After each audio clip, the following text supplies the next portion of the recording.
Hola, hola, y sean todos bienvenidos. Welcome, everybody. Let's go ahead and have some fun. We're going to be starting with our first game of the day, which we like to call Digging for Diamonds. And here are our contestants, Shelby. Hello. Scott. Hello. And Masu. Hi. Now let me go ahead and explain what our contestants are going to have to do. The aim of the game is to collect as many diamonds as they can from each of the blocks that are going to be in front of them. Now each block has multiple diamonds inside, but I also added a couple of surprises in there for them. Now they can be good or they can be bad, but that's for them to find out. Now as you can see, the blocks are also divided into 3 different Minecraft biomes. We're going to assign one biome to each person and to decide who gets which, but also to be fair, they're going to choose from one of these. So, are you ready to pick your biome? All right. Good luck. Okay. Like it? Yes. Got a good selection? All right, we'll head on over to your stations. All right. Oh. We have Shelby coming up first with the plains biome. How are you feeling? A little nervous. I'm getting the feeling these aren't very plain. Yeah, that's what I was going to say. Just because it sounds easy because of the plain biome, it doesn't mean that it's going to be easy. So, yeah, keep that in mind, but you're going to be fantastic. You're going to do great. Thank you. Now, you're going to have 15 seconds per block to get as many diamonds as you can using one hand only. Make sure they land inside of this, because if they don't land, they're not going to count. Got it. Need them to count, all right? Okay, let's go ahead and reveal your first block. You ready? I'm ready. All right. Yeah, I know. I feel great now. All right, your 15 seconds begin now. Go, go, go, go, go. All right, what do you feel? What do you feel?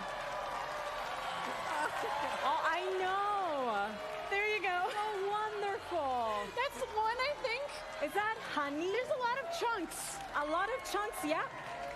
That's 2. Thanks for this, by the way. Oh, and that one was time. Moving on to the second one. No time to clean. I'm just so sorry. Let's go ahead and reveal your second block. Okay, I'm not scared anymore.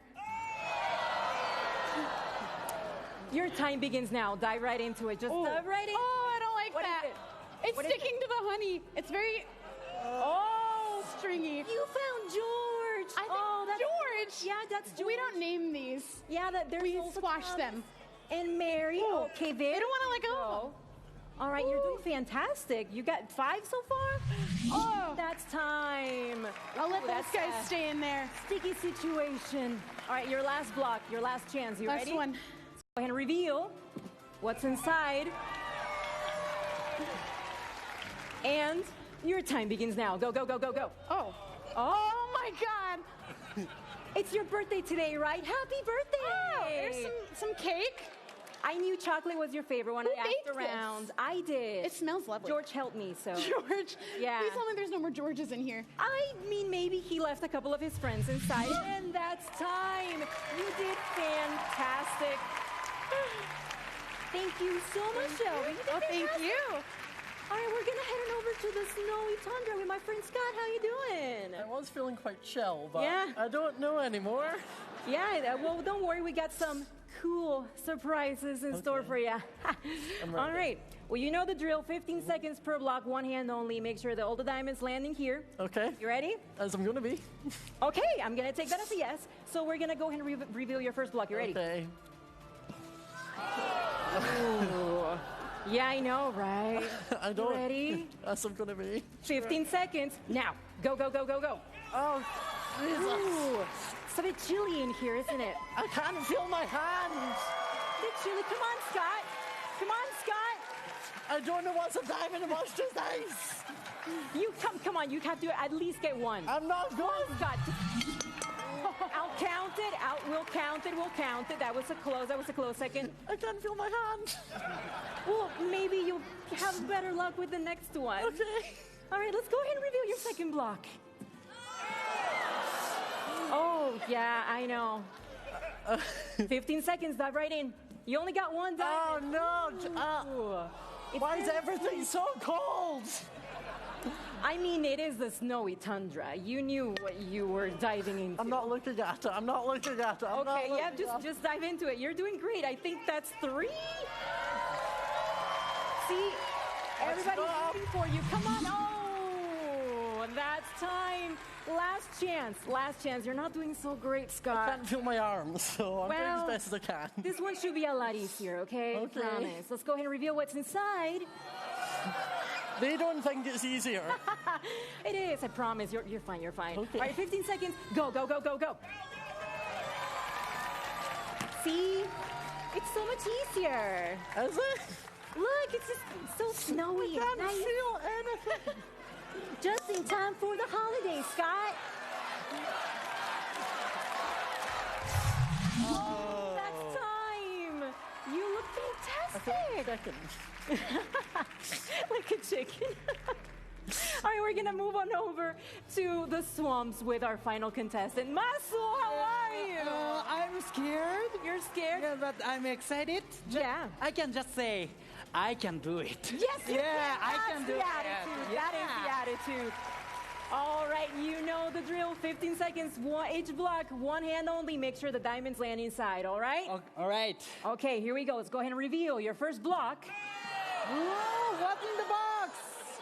And go right in. Whoa! What do you What? You got one What is already. You're doing this? fantastic. Oh, yeah. Wait. I got it. Got it. Oh, my God. One more. Wait. I got it. Fantastic. Yeah. Fine, okay, we're gonna move on. We're gonna move on. You're doing fantastic. Second block. What? Go, go, go, go, go. Whoa, don't What do is that. it? What do you feel? Cold. Very cold. Oh, Yeah. it's chocolate. That Oh. looks like chocolate or Smells good. Oh, where? I cannot find it. I didn't. Oh, you're doing so good. Yes. You're doing so good. Oh, Oh my gosh. God. All right, okay. Yes. You're doing fantastic. Last block. Thank you. You need to Yeah. seal it, all right? Yeah. Ready? We're gonna go ahead and reveal. What? What's in the box? And your time begins now. Go, go, No. go, go. Oh, money for that. This one doesn't count, Masu. Oh. Count. Whoa. Doesn't count. Nope. Doesn't count. All right, come on. You got this. Sorry. Oh, and that's time. Thank you. You did fantastic. Thank you very much. Follow me. Come right over here. Let's all come together. Yeah, make sure you grab your Yes, towel. okay. You're gonna need that. You can keep it. Yeah, you can keep it. You're gonna need it. All right, well, let's all come together. I just have to say, I'm very proud of you. You were all super brave, just diving into the blocks without knowing what was inside. So I just want to say that I'm really proud of you. And we're gonna go ahead and tally your points to see who the winner is. But who do you think is going to win? Me. Really, you're all just gonna vote for yourselves instead of voting for the other person? Really? Yeah. All right, well, I guess that's what's happening. But we have a winner, and I'm happy to announce that Masuo is the Big round of applause for Masuo and Shelby and Scott. Thank you so much for participating. This has been Digging for Diamonds.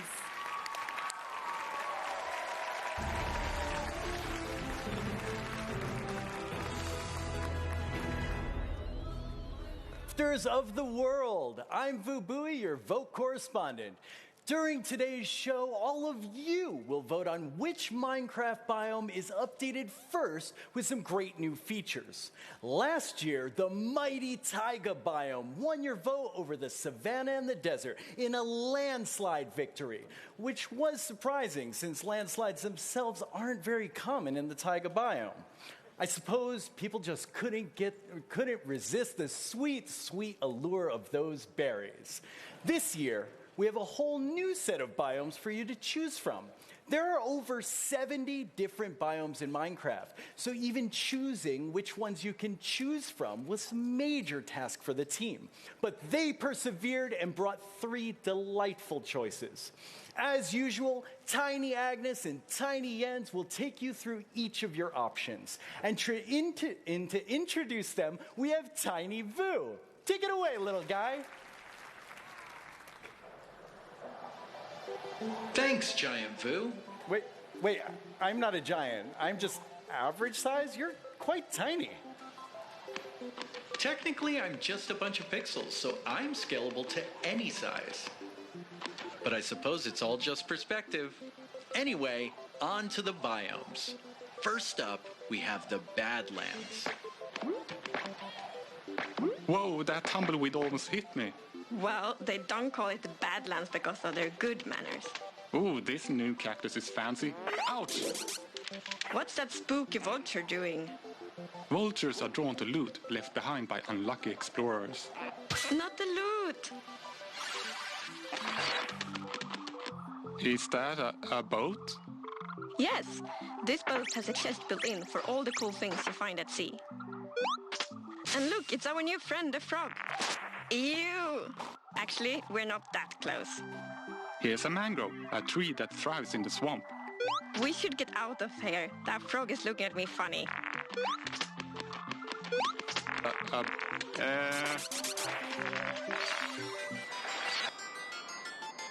Oh, mountains, snow.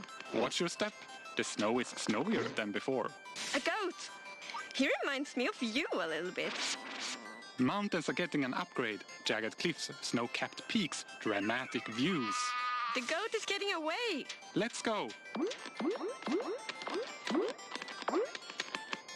Wow, all 3 biomes are amazing, but you have to choose, and whichever you do will go into the game.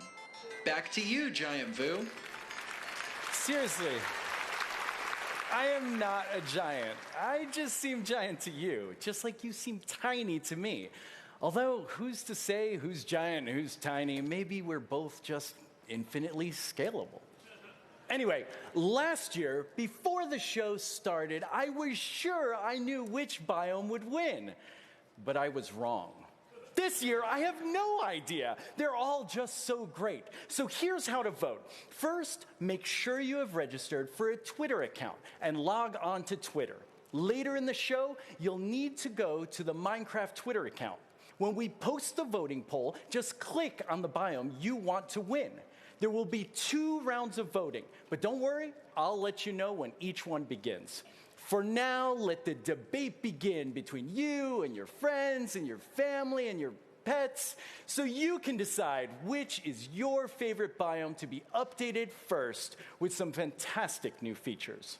And now, let's head over to hear about scripting in Minecraft from Jason and Quinn.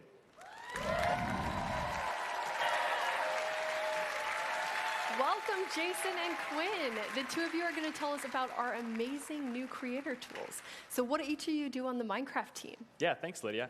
So I run the Minecraft Marketplace Partner Program. Awesome. And Jason, what about you? I am a developer on the Bedrock platform team. Awesome. Before we get into scripting, Quinn, what is Marketplace? Can you give us a refresher? Yeah, totally. So the Marketplace is a great place where you can go and buy and there's also free content too. Skins, textures, worlds, mashups, all made by some of our amazing community creators across all of our Bedrock platforms. That's awesome. And today you're going to tell us about scripting. So Jason, what is scripting for everyone in the audience? Yeah, so scripting is a way for creators to add things to the game that the developers of the game didn't actually plan for. So we do a lot of cool things in add-ons where people are able to take behaviors from the vanilla game and mix them up in different ways and get cool things. But with scripting, they can do lots of stuff that you'd never see in the vanilla game. That's amazing. And I heard you were quite inspired by NetEase, which is our partner in China, because they were doing some work on scripting. Can you tell us about that? Yeah, so they had started doing some scripting several years ago, and they've got some stuff kind of in, and we're like, we have to have that. So we started hooking up. We've done some different tech directions, but it was definitely inspired by them. It's awesome. So you have some things to show us with editor tools first. So let's take a look at some of the new editor tools you've added. So this first one, this is called the editor stick. And what this allows you to do is it basically allows you to take any block and change any of its parameters. So you can go to the wool here and change it from being yellow to blue. And you can really change any of the different items. So here we can look at the wood, where you can change it from oak to birch. And it's a great way to, instead of having to replace that block, you can actually just go and change the parameters to be what you want it to be. So it saves a bunch of time. Another really big time saver here is you can go in and change the crops to be fully grown.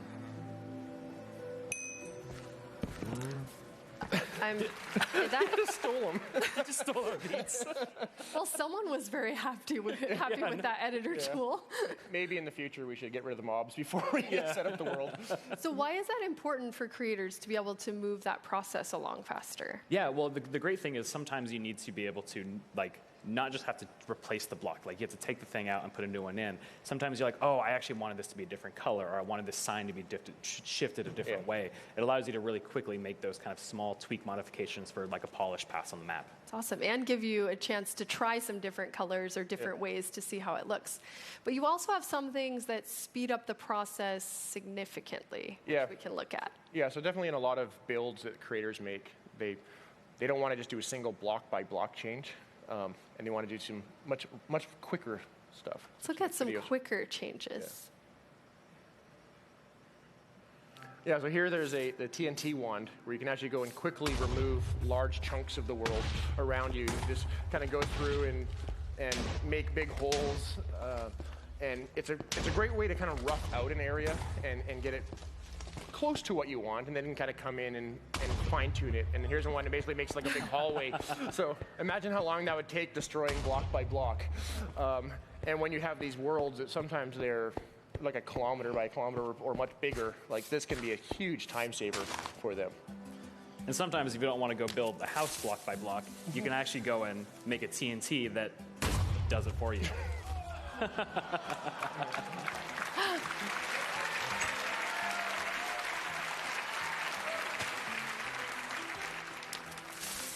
And here, this one's great too because it's Minecraft. Like, this is a way to go and build your house in a very Minecrafty way. Instead of just replacing a thing where you place a block down and it automatically builds a house, it's a TNT block that explodes and makes it there for you. I really like this homey feel of this cabin. With that's a great cabin. It's way nicer than what I could build. Yeah, me too. It allows you, if you're scripting, then suddenly you could use those houses and put them everywhere for a build quite like significantly quicker. You can make a whole town pop up just by placing a bunch of TNT and lighting it with the redstone or something. It's a really fun way. Those editor tools are awesome.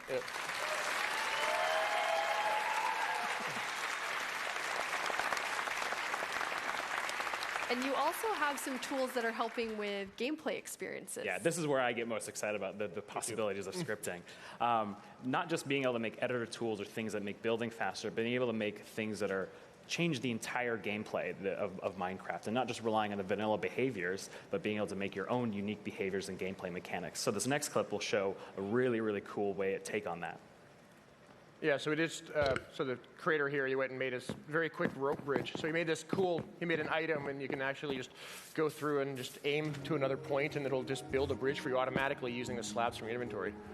Now, Endermen have always been able to teleport, but it's a very sort of random teleport, and this was an ability they went and made where you could actually aim at a point in the world, and it'll actually cast you to that point and project you there, so it's kind of a superhero feel map. Mm-hmm.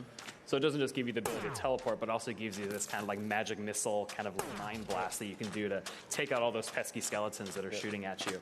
And there's just, it adds this way that you can change the entire way that you can explore the world. So you can build a city and try and go save all the denizens of this city. And there's another feature of this one too, where there's this big shield that you can put up that blocks all the different arrows.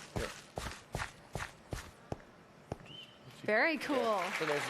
So there's a shield that kind of protects you for, 30 seconds or something? 30 seconds, yeah. So creators can use this to create all new and interesting game experiences for players. Yeah. The possibilities are really endless. And you have one other cool thing to show us with scripting. What is that, Jason? Yeah, so we've been working on... Minecraft has had the ability to change skins for a long time. You can change the texture on your model. And as we'd kind of working on that, we were data driving a lot of parts of the game so creators could change things. And we made it so that creators could change more than just the texture of the player models. We wanted them to be able to change the actual 3D models, change the animations, add special effects to them, et cetera, and stuff like that. So we have a video to kind of show off some of the stuff I personally built in this case.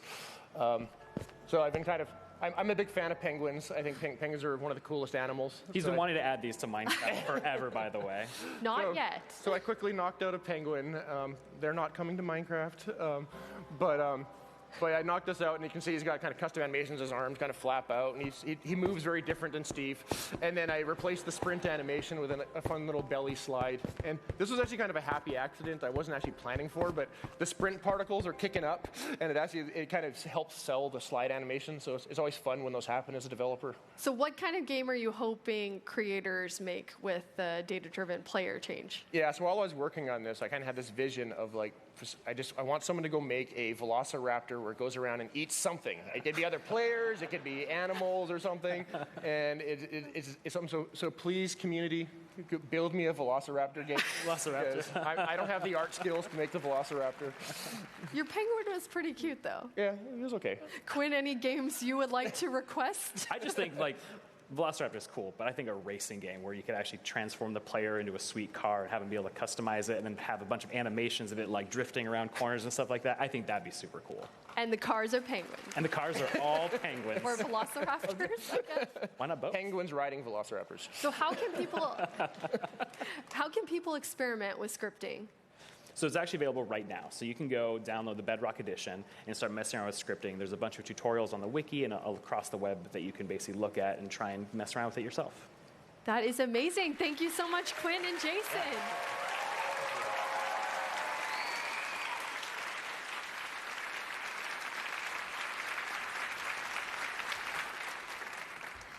Speaking of cool tech, as some of you might have heard, we have an exciting update coming to Minecraft on Windows 10, ray tracing. As part of our partnership with NVIDIA, ray tracing will be coming soon and available for Minecraft on Windows 10 for DirectX capable GPUs. There's a lot to say there. Let's check it out.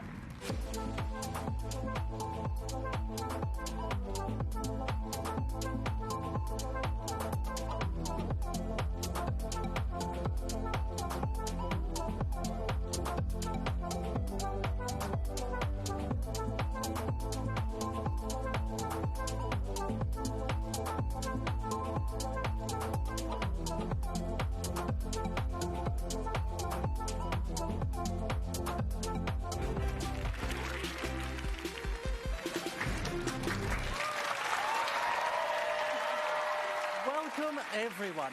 It's now time for what is going to be the most intellectual game of Minecon 2019. Let's get excited for Mind Games. Now let's welcome our two teams and see if they have what it takes. Hello, Team Zombie. Hello. Hi. On Team Zombie, we have Shelby and Marielle. How are you feeling? Confident. Confident? Good. Like the confidence.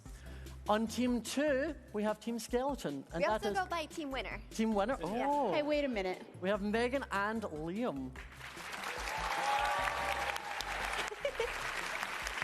Now, let me explain how the game works. Our teams will take it in turns to pick a category from the wall over there. Each category has 7 words or phrases. One of you must describe the word while the other must guess it. And obviously, you can't use the word itself. You'll have 45 seconds to guess as many of the words as you can. Does everyone understand? No? Well, too bad. Let's begin. Okay. Okay, round 1. Team 1, what category would you like? Let's do Oh Behave. Oh, behave. That's All right. bound to be a good category. So we'll get 45 seconds on the clock. On your marks, get set, go. It's this really cute animal that collects honey. Bee. Yes. Correct. They collect this. Those animals collect that, and they turn honey? it. Yes, that one. Correct. They go and stay in these Hive. places. Yes. Correct. They pick up the pollen from Flowers? Yes. Perfect. I just said this word. Pollen? Yeah. Correct. Perfect. And they can hurt you with Stinger? Yes. Correct. They have these to fly. Wings? Yes. Yes, very well all about done. Very well done. Team Zombie starting off strong, all 7. How does that make you feel? Very good. Yep. Feel good? Pretty Starting good, off pretty strong. good. So, Team Skeleton, you've seen how they're done. How do you feel? I mean, they don't really sound like zombies. They should be like, Oh, they should have to yeah. full character act? Yeah. Okay. So which category are you wanting? How do you feel about Sweet Pandemonium? I like that one. Sweet Okay, we're doing that. Pandemonium. Okay. So we'll get 45 seconds on the clock, and if you're ready, go. Black and white. Animals. Panda. Yes. Correct. You eat this. Bamboo? Milk. Milk? Cow? Shelby. Bread? Cake? Shelby put her. Yes, cake. Correct. Pandas eat this. Bamboo? Yes. Correct. They do this. Not a cold, but they. Not Hot? cough. Oh, sneeze. Yes, perfect. Rare panda. Red panda. No. Other color. Yellow, black, Like a white, tree. Green panda? Yellow, gold panda? What? Bark. Bark, brown panda? Yes. After 5. Nighttime? Evening? Number after 5. 6. Yes. Correct. Pandas have a lot of these. They're categorized. Fluffy. They're. And the last word was personalities. I wouldn't have got that one. Green panda. No, I don't know. You said rare. I'm thinking of toys. You did very, very well, though. You're not too far behind Team Zombie. Thanks. So, Team Zombie, you're 1 point ahead. Do you think you can keep your lead? I hope so. Okay, so what is going to be your second category? Can we do not on porpoise? Not on porpoise. Okay. So we will get 45 seconds on the clock, and we will begin now. Okay. Friendly sea creatures. Fish? No. Squid? The other ones that like jump at Dolphins. Yes. Correct. These, if you kill them, they drop die. They're also Squid? Yes. Perfect. They have a green shell. Turtle. Yes. Sea turtle. Correct. This is a fancy fish that we like to eat. It's pink. Salmon. Yes. Correct. This one blows up. Pufferfish. Yes. Yep. You break these and you can eat them. They're green. They're Kelp? Yes. Yep. This is a phrase of the animal that's in the water. The animal, I can't say. Nope. The word, I said Maria. water. And that is the final category, so you have vetoed the full 7 points. That's okay. You've done very, very well, though. It's a tricky one. It was a harder one with a phrase. So, Team Skeleton, they messed up. It's our chance. Thank goodness. This is your chance. You can play for even. Now, are you ready? Yes. Just even. Okay. What category are you wanting? How about meow? How about meow? Very good one. So, we'll get the final 45 seconds on the clock. All right. We will begin now. They live in. Cat. Villagers live in. Homes? Houses? Yes. Village? What's it called? Yes. Correct. Animals in the water. Fish. Perfect. Correct. Pandas are in this. Cocoa beans. Biome. Forest? No, jungle. Perfect. Being Walking. quiet. Kind of. Sneaking. Perfect. Yes. Cats are this before they have a home. Stray? Correct. Yes. Kind of cat. Very popular cat. Tabby? Perfect. Animal that goes meow. Cat? Kin? No, perfect. Opposite of in. Cat out? Cat in? Cat. Yep. Cat outside? Cat out? Sewer! Oh, so No! I haven't even heard this phrase. What is cat it? out of the bag. Oh. Okay, that sounds better now that you It's said it a out very loud. well-known saying. Thank you very much. And we are done. Honestly, I haven't enjoyed myself this much in ages, but there can only be one team crowned the winners. If you'd like to come forward. Okay. Time for the physical challenge. The physical challenge. Just kidding. Okay. And the winners are Team 1. Team 2, it was a valiant effort. Thank you both for taking part. You both did amazingly. And you've been watching Mind Games.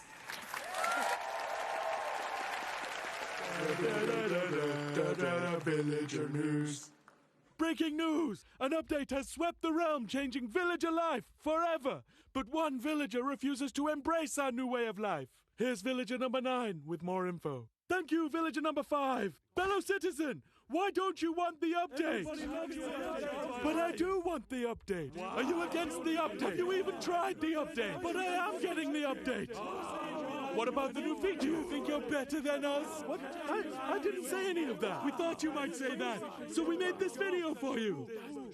What? Welcome to the most villager-friendly update ever. There's campfires, berry bushes. Panda. There's taiga villages, desert villages. Panda. Tundra villages, savanna villages. Fox. Villagers all over the realm are loving life. Thanks to the update, I got a job as an armorer. Look at all this stuff. The update gave me a whole bunch of new trade. And look, we have levels now. Find a bed. Gotta find a bed. Ah! Yes, we all have new jobs now. I'm a farmer. Hey, get off my craft. Shoo, get away. Nitwits. Any bad thing? No. The update is the greatest thing to happen to Villager kind. Look, see how much better your life could be. Get the Village and Pillage update today. The village and what? Doesn't it look great? Did that say pillage? So, will you be updating now? Well, there you have it. Another citizen satisfied with the update. Thank you, Villager number 9. The Village and Pillage update is out now. Have you updated yet? Yes. No, not you. Them. Villager news.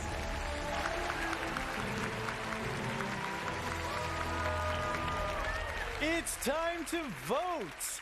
But let's review your choices once more. First up, we have the Badlands, lands which some have even gone so far as to call bad. If you vote for this biome, you're voting for tumbling tumbleweeds, funky... Hello? Oh, Tiny Ends. Hi. Yeah, but no, I'm telling them right now. No, okay. Yeah, I will get to the vultures. Yeah, totally. Okay, bye. This just in. The vultures do not, as has been widely but wrongly reported on the internet, steal your loot.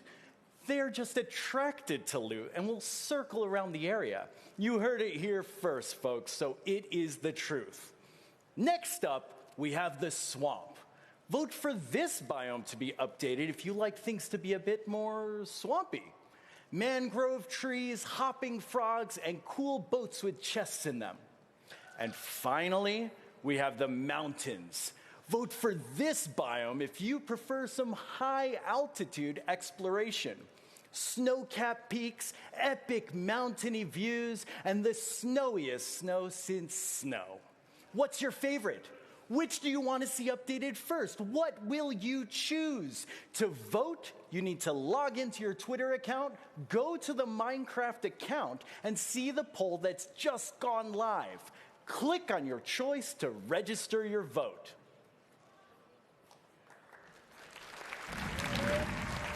Sometimes life requires thinking outside the blocks.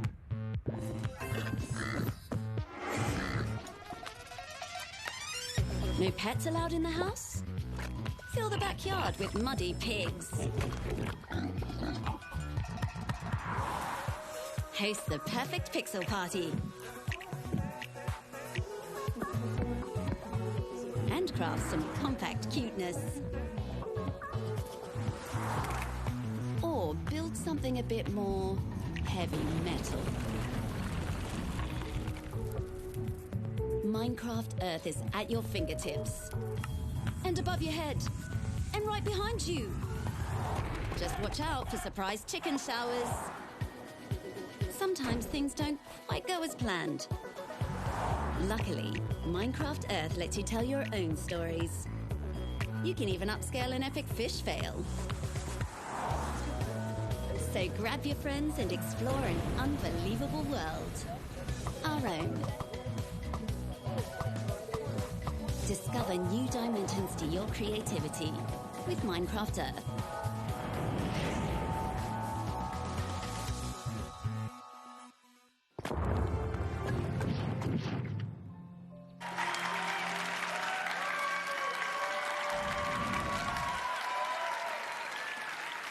I'm back, and I'm with my friends Torfi and Jessica, and we're here to show you Minecraft Earth.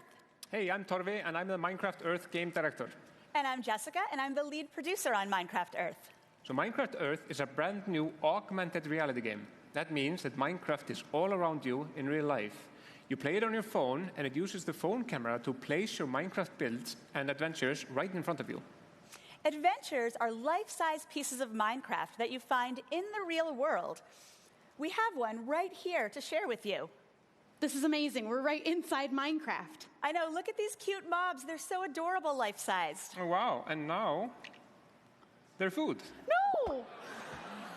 Let's dig down and see what we find. Okay. Oh, I think I see something under here. Oh. Is this some kind of puzzle? This is so cool. Huh. What do you think we should do? Maybe we should try putting a flower in the flower pot. Alrighty, I will put the orange tulip in this flower pot. Oh, something's happening. Okay, I'll take this white flower, or place a torch. Don't shoot it. I'll take the lily of the valley and I'll put it right there in the white flower pot. Okay. Ooh. I'm going to take one of these blue flowers. Oh, it went in my backpack. I'm going to go and get it. Oh, I think I grabbed that. Oh, there you go. Adventures can be puzzles, they can be combat, they could be mining, and so much more. Oh, wait. Something's happening. Something is happening. Skeletons. Shoot them. Got them. I'm still getting shot at. Okay. Oh, that's good. We get them all? Great, All right. great. Oh, no, no, zombies coming. Watch out, watch out. Oh, no. Life-size zombies. Where did they come from? Okay. I hope there are no more mobs. Okay. Oh, I see gold. Oh, awesome. Oh, We should get it. Well, actually, in an adventure, everyone in the adventure shares in what you take out. Oh. Really? It's like some sort of utopian resource sharing system. Does that even work? In Minecraft Earth, it does. Alrighty. I think we got it all. Okay, what else is down there? Oh, something's happening. Wait, a door is opening. This flower adventure has only led to bad things. Look. More skeletons. Get out your bows. Get them, get them. Jessica, you have someone on you. Oh, man. Oh, man. Oh. Okay. Good. Okay. Oh! That's a cool looking chest. Yeah, let's break it open. All right, let me get my axe. What came out of it? There. I don't know. It fell on the floor. I'm gonna get it. What is it? Aha! It's a moo bloom. Oh, it's so cute. I want one. Oh, the moo bloom usually plants flowers when it walks on dirt and grass, but this one is going over there. Bye, moo bloom. This is amazing. How do I get this game? Well, Minecraft Earth is coming out in October. Yeah.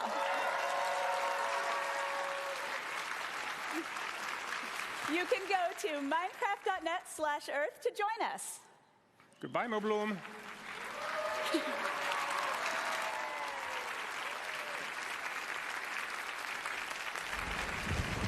Please welcome Alina and Frederick, who are here to announce something awesome.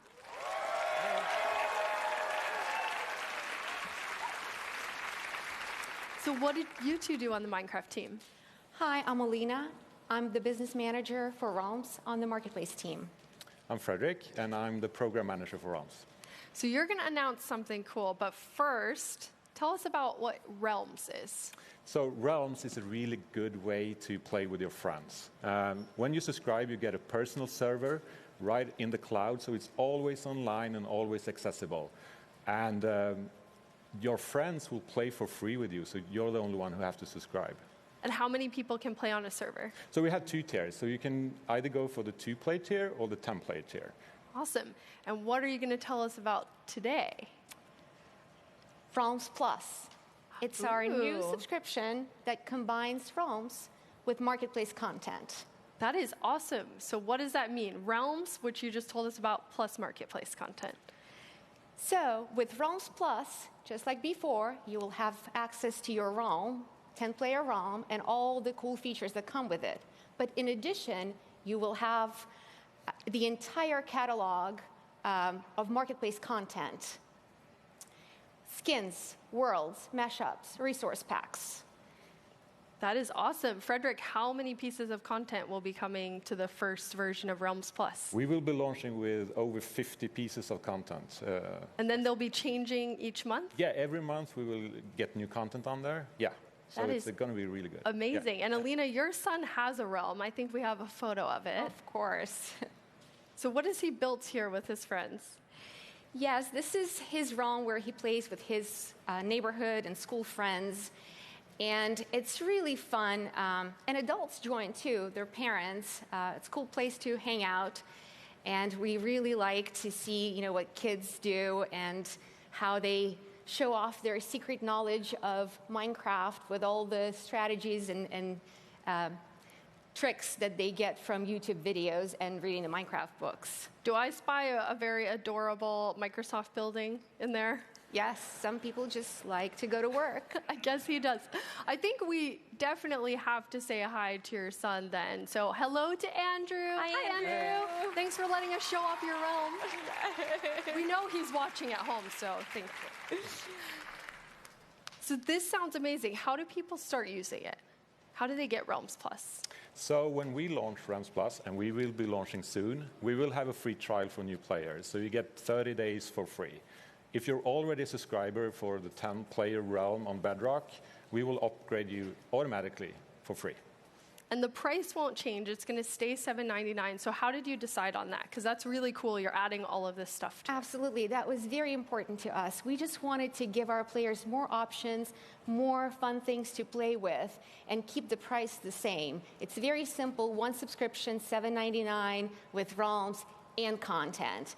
And we will be adding more things every single month so that there will be something for everyone. That is amazing. Thank you, Alina and Frederick. Thank you. Let's look at a preview of some of the awesome content coming to Realms Plus.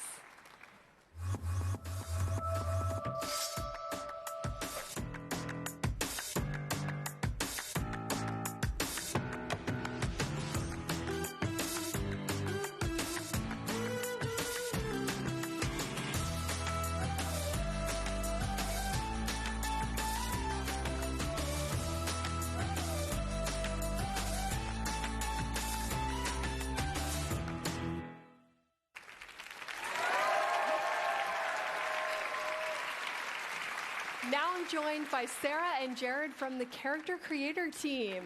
Thanks for having us here. Thank you for having us. What do each of you do on the Character Creator team? I'm an art lead on the Character Creator team. And I'm a game designer on it. That is awesome. So today we're going to take a look at Character Creator, and we're just going to get right into it so you can tell us about it. Sounds good. Absolutely. So the Character Creator is fun because there's all sorts of different aspects of your character that you can change. Like you can change your skin tone and texture, your eyes, your mouth, your hair, and change the color of all of those different pieces, and then layer clothes on top of it. Yeah, it's something we came up with for Minecraft Earth, because just as we're putting Minecraft into the real world, we wanted a new way to let you put yourself into the game and really represent you. And so adding a bunch of more flexibility for you to build a character piece by piece. We're really inspired by skins. This kind of builds off the history of players building their own skins, but kind of letting you do that inside the game out of all these different parts. And one of the cool things here you can see is doing limb replacements or all sorts of different stuff that lets you represent whatever you look like in real life if that's what you want to do in the game. That's awesome. And all of those players get automatically. Yeah, all that stuff comes for everybody to start building their character automatically. That is really cool. And why was it? Thank you.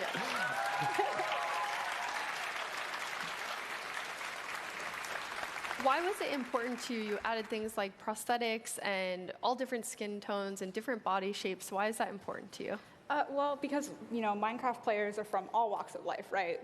Anybody. And it's always fun just to see a part of yourself in the game. So we wanted to make sure to try to include as many people as possible. Mm-hmm. That is awesome. And how many characters can you have? You can make up to 5 different characters, and you can save those in either game. They'll sync back and forth between Minecraft Earth and Minecraft. And we just wanted you to have that flexibility to build. Maybe one kind of look is what you use when you're farming and you're playing that role with your friends, or maybe when you're playing something competitive, PvP, you might want to be a little more intimidating and try and do something that really encompasses that. So there's all sorts of different clothing options to build off of that, and really trying to put some of the coolest ideas our art team has come up with are in there to show off what's possible with this. Mm-hmm. It's good to note though, it is just kind of cosmetic self-expression stuff. It doesn't actually change the way you play. Everything is just how you look. That's awesome. Yep. And you said that this is inspired by Minecraft Earth. How does it fit into Minecraft Earth with a mob of me? Yeah, there's this cool little thing that when you're in Minecraft Earth, there's a mode called Build Mode, which lets you put a build plate here, like in this case down on my desk, and then I can put a little representation of myself into the world I'm creating. Because maybe it just makes the world more alive if it's not just a static structure, but if I put a character in there, and then I can watch him wander around, and it's super delightful for me, especially when he wanders off the build plate and takes a look at like my coffee mug or something sitting right next to it. So it's a tiny version of Jared, like Tiny Agnes and Jens. Yep. Everyone can have their own now. So you're going to show us a few things that no one has seen, which one is achievements and how you get special things for achievements in the game. Yeah, this is something that'll come slightly after the launch of Character Creator, but we really want to let players show off what they've accomplished in Minecraft through what they wear. So like in this case, you can earn a lumberjack shirt when you chop down a tree for the first time, or when you craft your first hoe, we'll give you a little toothpick wheat thing there. And then if you play the game a really long time, we'll give you a really long hair and beard that you can equip to your character to show that off. And then this is probably my favorite item that we're adding, is this like fish globe that covers your head that you get if you build a conduit in survival mode. So all these things, we'll have stuff in Minecraft Earth and Minecraft that you can earn through challenges and achievements. Awesome.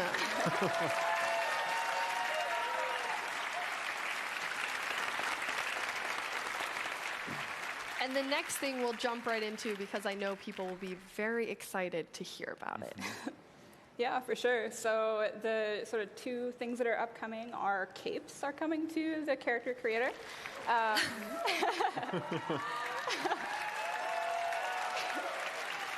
Very excited about that. And emotes.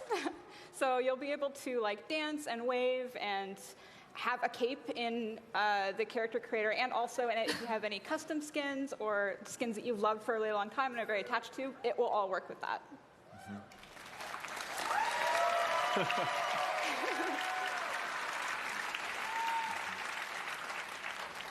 And how will people get these awesome capes?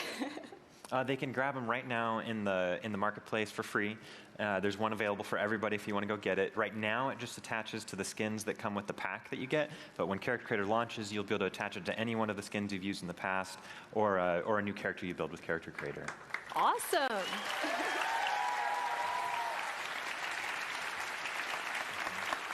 Thank you so much, Sarah and Jared. Character Creator looks amazing. Yeah, thanks for having us.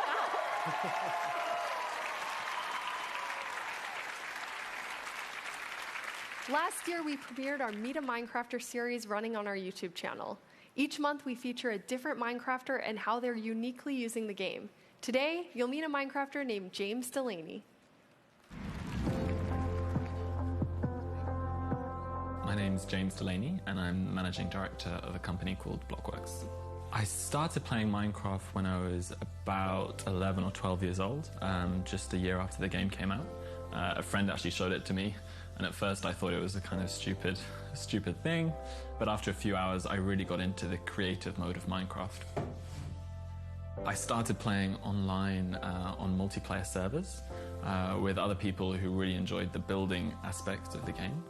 And then in 2012, I founded Blockworks, a team of people, with me and three other friends that I'd met online. So at Blockworks, we work on two main areas, the Minecraft Marketplace, as well as engagement and educational projects. Those projects, we build worlds for schools, museums, galleries, but also a lot of work with non-profits, charities, and educational institutions.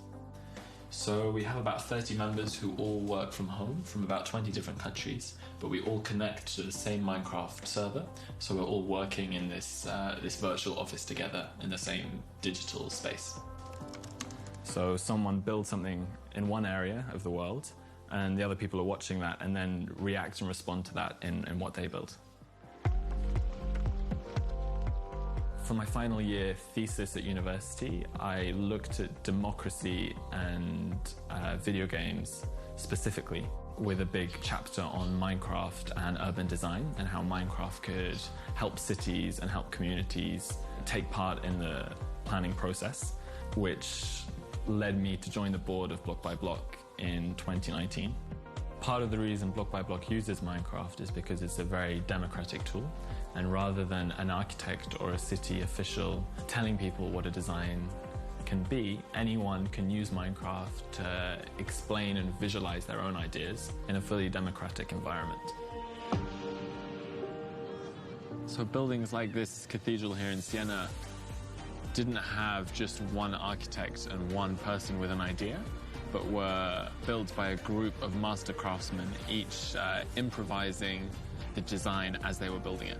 And Minecraft is in some ways similar because you don't have one plan that everyone follows, but you have multiple people, multiple crafters building in the same world, using their experience and responding to each other at the same time. And maybe this is something that architecture and design today can learn from Minecraft.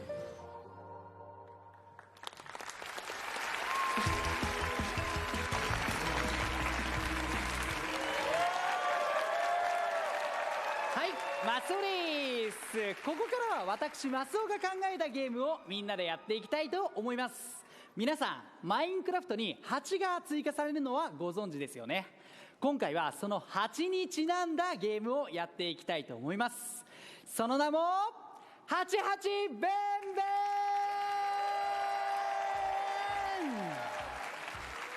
ではルールをご紹介していきたいと思います。皆さん、こちらに花畑が見えますよね。2人のプレイヤーには8になっていただいて、花粉をこの花畑から集めていただきたいと思います。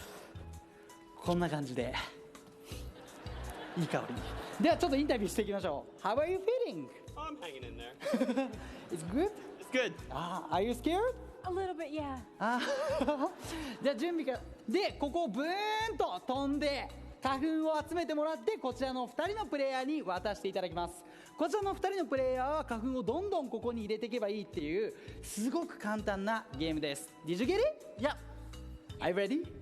Yeah, そう。では準備ができたところで行ってみましょう。 Are you ready? Yes. Are you ready? Yes. Go! で、こう花粉を集めてもらいます。おー、すごいすごいすごいすごいすごいさ。すごい。うまく集めてる。うまいうまい、ナイス。わあ、難しい難しい。いやー、すごいすごい。Get it a good job. いやー、ただね。Let's go back. Oh, Mariel. いや、正直ね、今やってもらったんですけど、ちょっと簡単すぎるんで、もう少し難しいバージョンでやっていただきましょうか。 Are you ready? Yep. Are you ready? Yes. Go! すごい難しい。あー、うまい。いける。Nice, good job. Yes, That's all. Yep, they're moving out. 素晴らしい、たくさん集めていただきました。Please come. Lives there because that's where she went to. いやー、Yeah, you are awesome. まあ今ね、こうやってね、たくさん集めてもらったんですけど、マインクラフトってみんなで協力してやるゲームじゃないですか。だからもう勝者とかどうでもいいや。ということで、マイコンライブはね、まだまだ続きますので、ぜひ皆さん最後までご視聴ください。ということで、以上、マスオの88ブンブンでした。ブンブン。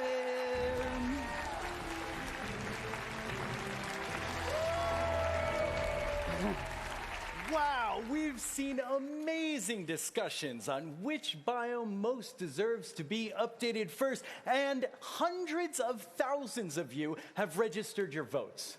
Now for that bittersweet moment to say goodbye to one of your choices to set the stage for the final two. Unfortunately, the Badlands received the least amount of votes and won't make it to round two. The good news is all of you Badlands supporters now get to pick again from the two that are left. So what will it be? Time to vote again, and now you're voting between the mountains and the swamp. In the first round, The mountains have the majority of the votes, just by a bit. But will it still hold its lead and become the next biome to be updated in Minecraft? You get to decide, so make sure to go to Twitter, make sure you're logged in, and click on that new poll that was just posted to the Minecraft account. This is exciting, folks. Make your mark on the future of Minecraft. So while you're figuring out your final choice for this year's biome vote, let's talk about your favorite game that you haven't even played yet, Minecraft Dungeons. Joining me is David Niesagen, the executive producer of Minecraft Dungeons. Hi, David. Hello, Boo. Welcome to the show. Thank you very much. Why don't you tell our community all about this new game? So, I will. Minecraft Dungeons is a brand new game developed by a dedicated team of about 20 people in Mojang in Stockholm. It's a passion project. It's an action-adventure game inspired by classic dungeon crawlers. It focuses on combat and adventure. So Minecraft Dungeons has a very different gameplay than the Minecraft we all know and love. The players, they're on a mission to defeat the evil Arch-Illager. They will explore the game world and search for treasure, fight familiar and brand new mobs, and collect cool loot to help them on their adventures. And since every adventure has a beginning, we'd like to show you, for the first time, the opening cinematic for Minecraft Dungeons. It was a time of great adventure and danger. Shunned by his kin, an Illager wanders the land, seeking a new home. But all he found was hatred. Driven by rage against those who wronged him, he wandered blind to whatever end.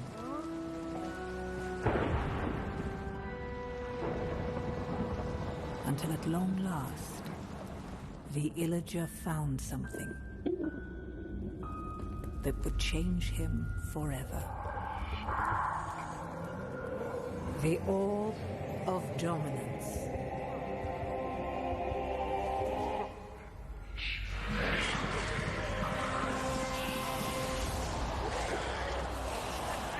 Corrupted by evil, driven by vengeance, the Arch-Illager made all bow before him. And if they did not bow, they would fall.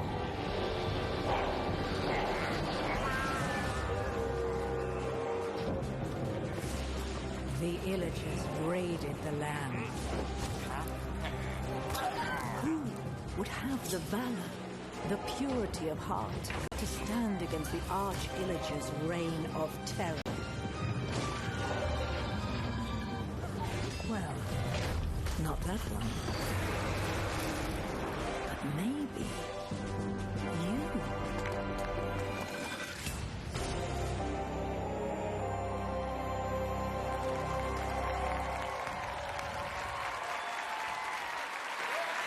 That was amazing. Yeah, it was pretty cool, right? So now we know why the players are on their adventures. Now, the game is designed to be fun to play together with your friends, and we'd like to show you just that. You all know Masuo, and we also have the game director from Minecraft Dungeons, Måns Olsson, here on the couch. And they will show you how to play Minecraft Dungeons in couch co-op. So what are we seeing here? Yes, so this is actually the first time we show this. This is a brand new level. It's called Creeper Woods, obviously a forest area. I haven't even seen any creepers yet. No, they're further down the line, right?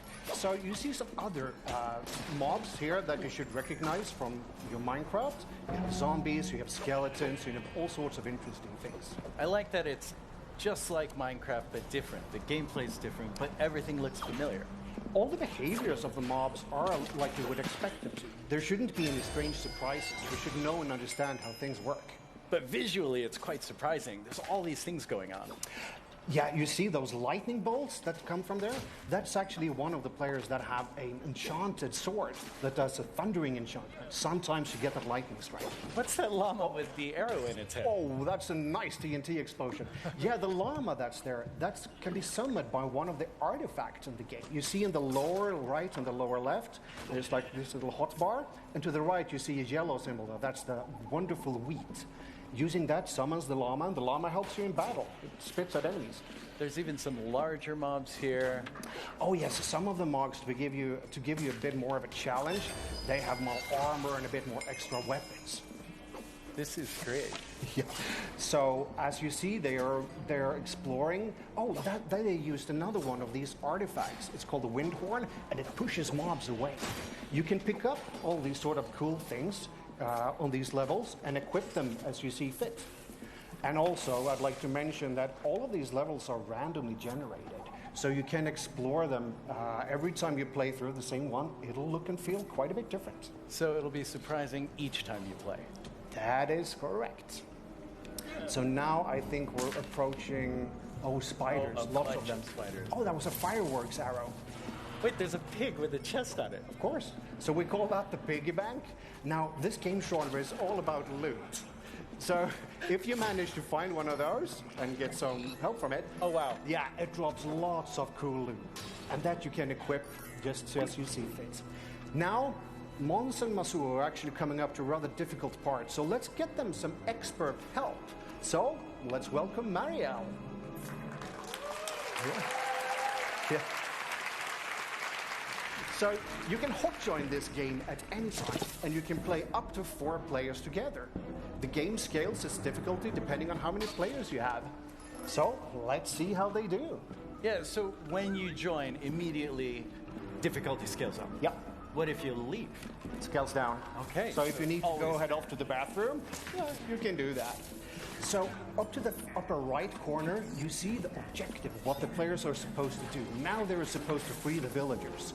They just saved 1 out of 5, and so there's 4 more to discover and save. And as you see, there are more mobs now. Oh, that's going to be a tricky TNT. Oh, someone was knocked down. I love the huge effects of some of these things. Oh, what is that? Oh, that's a healing totem. Anything that's inside the rooms gets extra health. And I saw one of them just revive the other. Yep. That's also, the game is really designed to be fun to play together. So if someone is knocked down, other people can help each other out and revive them, bring them back into battle. So it really makes sense to work together and not just go for your own goals. Mm-hmm. And also, if you look closely at the characters, the player characters, there's so much stuff going on. But if you look below the player characters, you have this little square. That means that those who have that square, they have boosted extra damage. This is particularly from the guy in the wolf armor to the right. So when they're closer, they actually help each other more. Mm-hmm. And what does the wolf armor do? It actually boosts damage for everybody who's nearby, and there are many different armors that does different things. Oh, just one more villager to save. I wonder where they'll it find is. it. Oh. It's nice that they've cleared the mobs out of this section. Mm-hmm. Oh, there you see. You have a little guidance to tell you where it is. Oh, okay. Cool. Well done.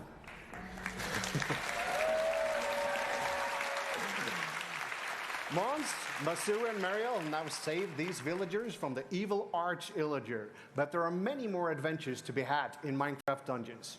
The game is coming to PC, PlayStation 4, Nintendo Switch, Xbox One, and Xbox Game Pass. And if you want to know more, remember to sign up at minecraft.net/dungeons. Well, that's all the time we have with David for now. Don't forget to go and register your biome vote on Twitter. This is your last chance to help choose what biome will be updated next in Minecraft. But let's change subjects really quickly. One of the things that makes us the most proud to work on Minecraft is how the game is inspiring and helping to build a better world. In 2012, we started a partnership with UN Habitat called Block by Block. Minecraft is challenging the status quo around the world with this incredible initiative.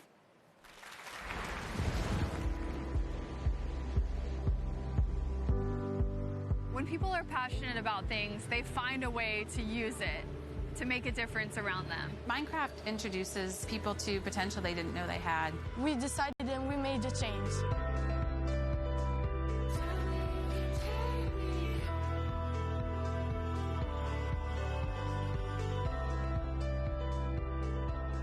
Block by Block is a joint program between Mojang and UN Habitat that uses Minecraft the video game to empower people who don't typically have a voice in the conversations about their community to help shape the city around them. In many parts of the world, youth make up a really significant part of the population. And if we're not finding ways to speak to them using a language that they can understand, their voices are completely left out of the conversation about how urban areas should be improved.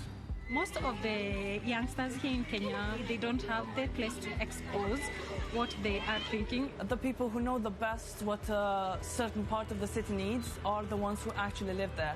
Projects can range from anything from a park that's used by all ages, day and night, to a route that school children use to walk to and from school every day.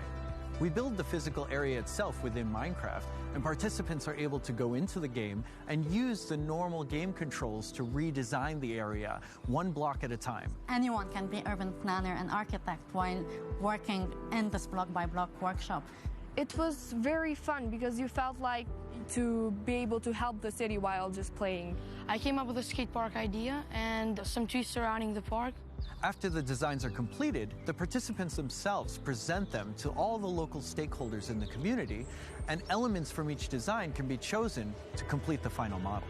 After having worked on this project for a number of years now, I think it's amazing that a video game like Minecraft can be used not only as a game, but actually as a way to build public spaces, better cities, and more equal societies. Some girls will even talk with me that, okay, now they find out that even they can start thinking about choosing some of the future jobs, reaching to the computer, but also thinking to help them to find their own potential. After the final model is completed, it's sent to architects who draw up the final architectural plans, and then we fund the construction of the site. To me, it's so exciting that in this program, you're able to see how Minecraft can tangibly make a difference in the world, that the people in the workshops are able to give their input and literally change the neighborhoods that they live in. Something that I worked on is being made in real life. Hey friends, I made this. As I always say, you change Dandora, you change Nairobi, you change Kenya, you change Africa, you change the entire world. It all starts here. With Block by Block, we're using the creative building game Minecraft to empower people to create their world around them.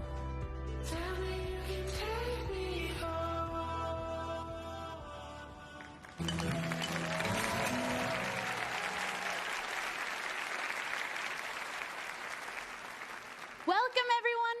It's time for another Minecraft First, the Triathlon Relay. The co-hosts will be going up against Team Mojang in a game of skill, knowledge, and endurance. You're going to be running, which is why I'm not playing. We'll be featuring 3 different versions of Minecraft, starting with Minecraft Earth, moving to Minecraft Dungeons, and finishing with good old Minecraft.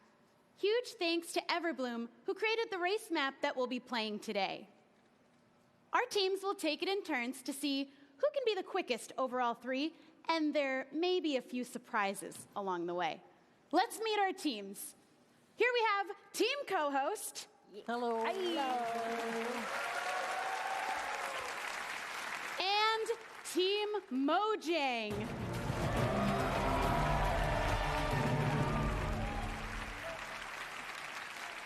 So let's talk about your challenges. Minecraft Earth will be a build battle, Minecraft Dungeons will be a mini level run, and Minecraft will be a race challenge. The aim of each game should be obvious, but I'll be here to help you out if you get stuck. Are you ready, co-hosts? Yes. Please line up. All right. For the build battle, you'll be building a creeper head. Are you ready? Yeah. Go.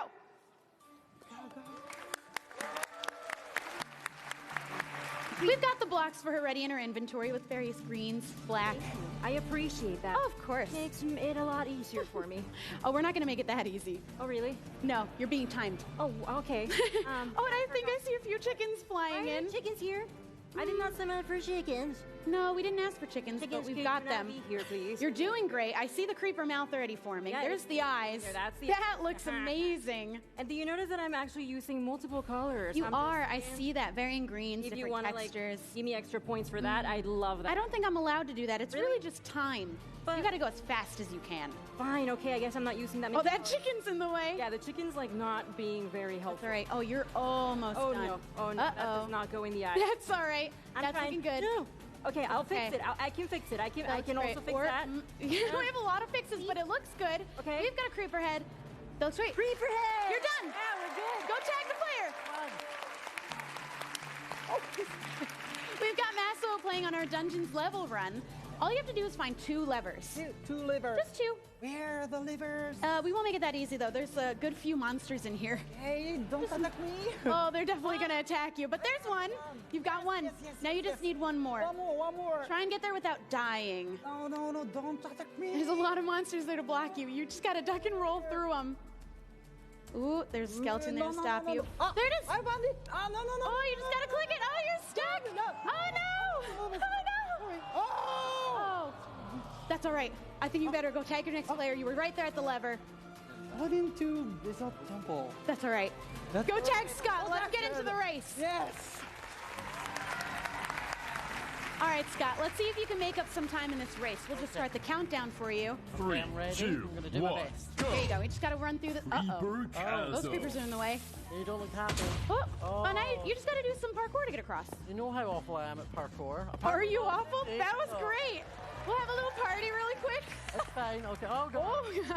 Sensitivity's a little high. Ravager All right. The Ravagers are a little quick, but we've got you on a pretty good horse. Yeah. Yeah. We're just going to go on a nice stroll. We didn't name him. Feel free to give him one. Gerald. All right. He's doing a great job. Villagers are cheering you on. All right. The audience at home are. And the audience at home, I'm sure they're cheering you on. There they are. There we go. Great job. There you go. We just got to get you slipping around through the ice. But don't slip too much. All right. Okay.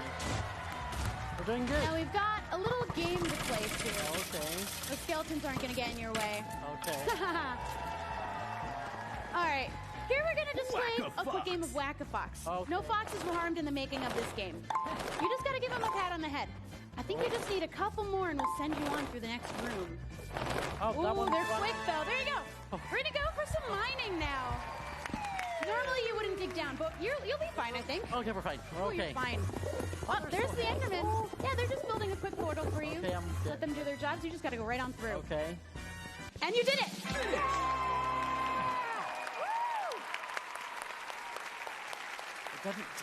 Great job, but I can't tell you how well you did just yet. Now it's Team Mojang's turn. Are you guys ready? Yeah. Yes. Okay. Again, you'll be building a creeper head for the build battle. Ready? Go. We've got the same inventory, same setup. Just got to build it as quick as you can. Because this is all about time. 2, 3, 4, 5. Oh, I see some chickens coming in. Oh. Hopefully they don't get in the way. 4, 5, 6, 7. Oh, we're counting. Oh, yeah, I know This is how to going to be keep accurate. her. These are the experts, after all. Right. You make the frame first. Mm-hmm. Very good technique. Now, Zombies aren't supposed to be there. Yeah, don't get in my way, man. I got a job to do. They're bumping into each other. They're fine. Great. Okay, as long as All right. We see the mouth. Stay That off was my mouth. great. Oh, there's a mistake. We'll That's all fix right. that. Okay. Now we're going to get some eyes. Okay. We're filling in the face, and all you got to do is fill in the rest with green. That's right. Yeah, smart. I went for a single color as a simple creeper. That's smart, because we're all about time right now. This Exactly. is race. All right, so we're just filling in Filling the in gaps. right between. Oh, no! What did you do? Oh, no. There weren't supposed to be real creepers in this segment. That was so mean, Torbe. All right, let's see if we can recover a little bit. I will rebuild. We will rebuild. Thank you. It'll happen. That's Well, fine. maybe. The chickens aren't going to help it much, are they? The chickens aren't helping. The creepers, zombies, but you're doing great. You are almost there. Thank you, audience. There you go. One more. You're done. we've got the same level run for you. You just have to find 2 levers. Easy. And try not to die. Yeah. Preferably. Yeah, that'll be fine. It'll be fine. Yeah. Let's see how you handle all these mobs. Ooh, Oh, no. We don't like TNT here. That was great. All right, there's your first lever. Now you just got to find the last one. Yeah, should be easy. It should be easy. There's not that many Corner here monsters. somewhere, I'm sure. Somewhere around the corner. Ooh, these are cool powers. There it is. Come on. There it is. You just got to get through. Oh, you got it. Woo! Yeah. All right. Now we just have the race left. We're going to start your countdown. 3, 2, 1, go! And now you just got to beat Scott's time. Chasm. This shouldn't be too bad. We've had some bad experiences with creepers so far. Oh, great job. We just do a little party really quick, and we move on. Ravager run. Now, if only we gave you a Ravager, right? Yeah, But they're just a little bit too fast. Okay. We're just going to go on a nice breeze, nice walk, bounce you around just a little bit. There we go. We got the creepers cheering. The audience is cheering. Woo! Now we're going to just a quick trip through the nether. I don't think there's any ghasts in here. All right. Go. And now we're just going to cool you off real quick in here. But the ice is just a little bit slippery. So let's see how quick you can slip right through this section. There you go. Don't get too dizzy in here. All right. Skeletons taken care of. Now we're going to play Whack-A-Fox. Let's see if you can get 5 foxes as quick as you can. Chicken. And not the chickens. We don't want to punch the chickens. Oh, they're quick. Where are they? You got to be faster than a fox. Oh, they're popping in and out really fast. Can't find the... There's one. There you go. Another one. All right, I think just... There you go. Now we're going to go mining. It's safe enough to dig down in this. Woo! Now we're just going to have the portal built really quick. Friendly Enderman taking care of it. Now you just got to get through. You did it!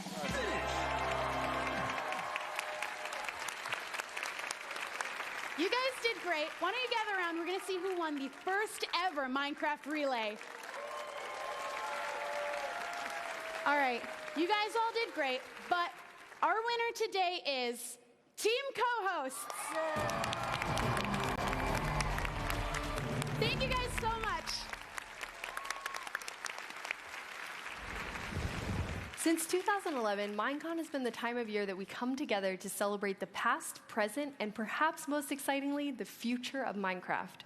Our event has evolved over the years to what you're experiencing right now, and next year, we're evolving it even further.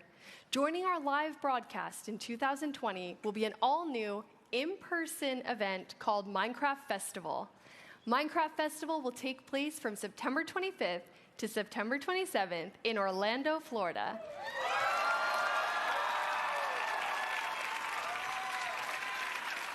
I'm pretty excited as a Floridian.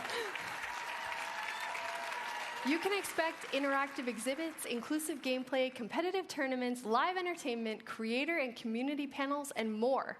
To sign up for more information, please head to our website. Very exciting.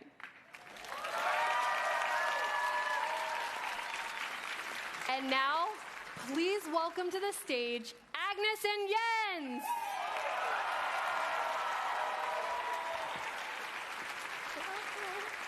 Welcome. How has the show been for the two of you? You were buzzing around.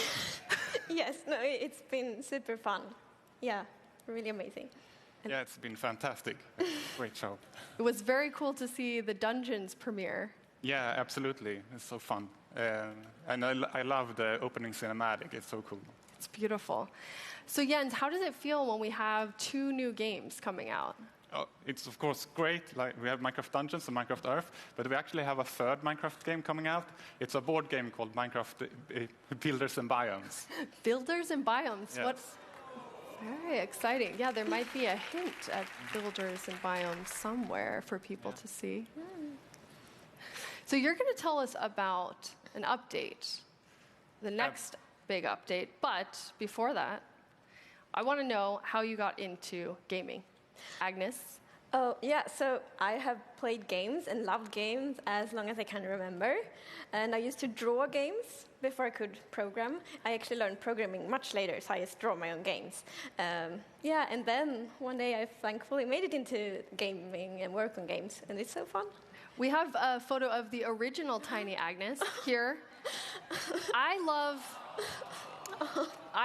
that you're playing on a computer. You also have a baby bottle. So those, you have really been playing since you were very small. Yes, I mean, I think I should be old enough to drink from something else there, though. But I probably was quite stubborn. Like, I want my bottle. Were you coding at this point, or was that, you said much later? Yeah, no coding yet, only playing. And Jens, how was game development? How did you get your start? Yeah, it's a very similar story. Like, I loved games, and I made levels on paper and added enemies. And when a friend showed me a shoot-'em-up construction kit on the C64, that's when I realized, oh, you can make games. And I've been doing that since then, more or less. And of course, we have a photo of adorable tiny Jens there on the left playing a Game & Watch. Yes. You look the same. Without the more beardy. So you're going to tell us about the next update. Yes, but first.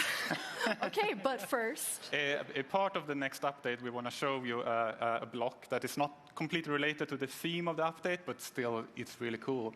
So here is the target block. Target block.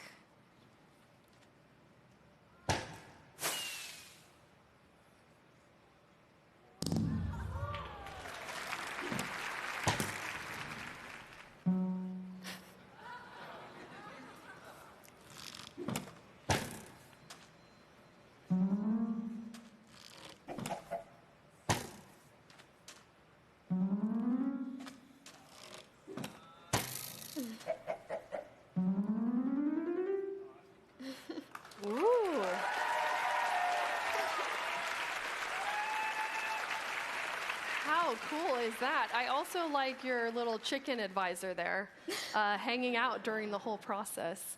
Tell us about the target block. Yeah, so you can shoot arrows at a target block, and it will emit a redstone signal. And the closer the arrow hits the bullseye, the bigger the signal will be. How do you see players using this?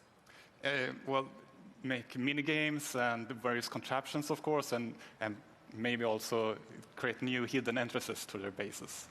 That would be cool. Yes. That would be amazing.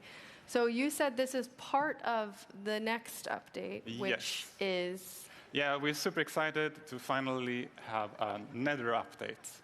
Ooh, the Nether update.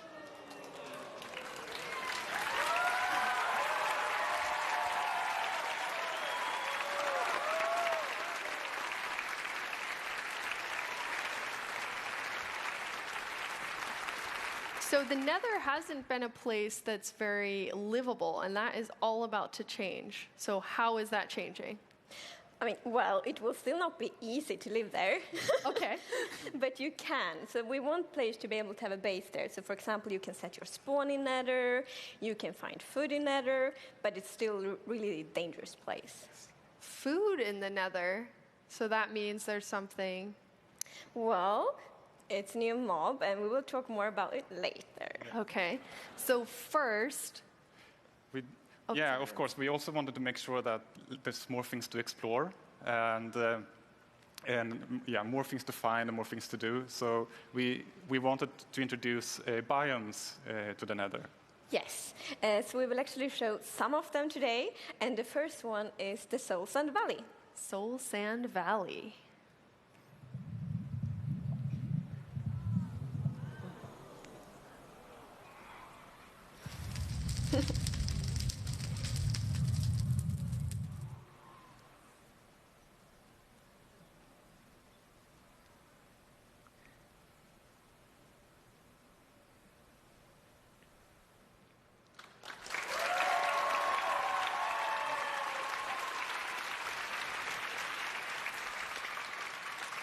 You're right. Not sure I would want to live there. Well, depends on what you prefer. So what's happening in Soul Sand Valley? It looks incredible. Yeah, so I would say this is a scary biome. It's quite barren, and it has this blue fog and the blue fire, which is a new block. Or actually, if you place fire on a soul sand, it will now turn blue. And it's also like the stalactites and visible fossils.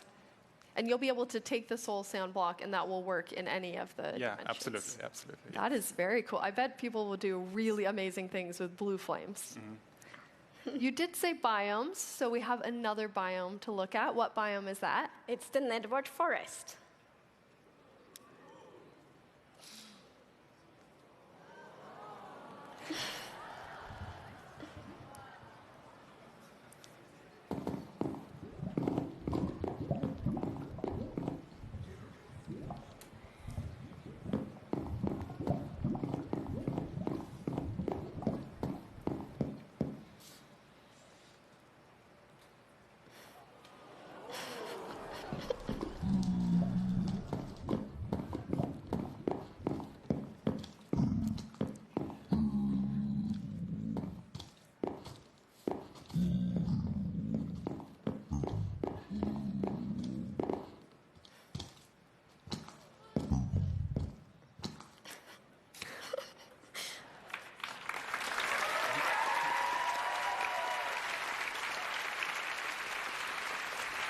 There's a lot in the netherwort forest, so what's happening in there? Lots of things. So yeah, as you can see, it's two variants of it. So the red one has quite a very alive atmosphere in its own very weird and nettery way. So it's like swirling particles and a lot of vegetation. It's very dense, so like the players should get lost in there. And then we have the blue one, which has a very a unique atmosphere. It's like even more weird, if possible. And it has just the particles of it falling and lots of new blocks, lots of new vegetation. How did you decide on the colors? Because it's so different than the look of the nether when you add these biomes. Yeah, when we wanted to make sure that when you explore, you get a more variation and more than just red and yellow. And we were thinking about how the overworld is much green, blue, and gray, and the end is black, purple, and yellow. So we were thinking, how can we add more color depth to the nether that kind of creates a good feeling for the nether still. It's really beautiful. But you said it's going to be just as hard. So even though this looks quite, like an oasis, it's not going to be? Well, we still call the netherwort forest the nether oasis, but that doesn't mean it will be easy being there.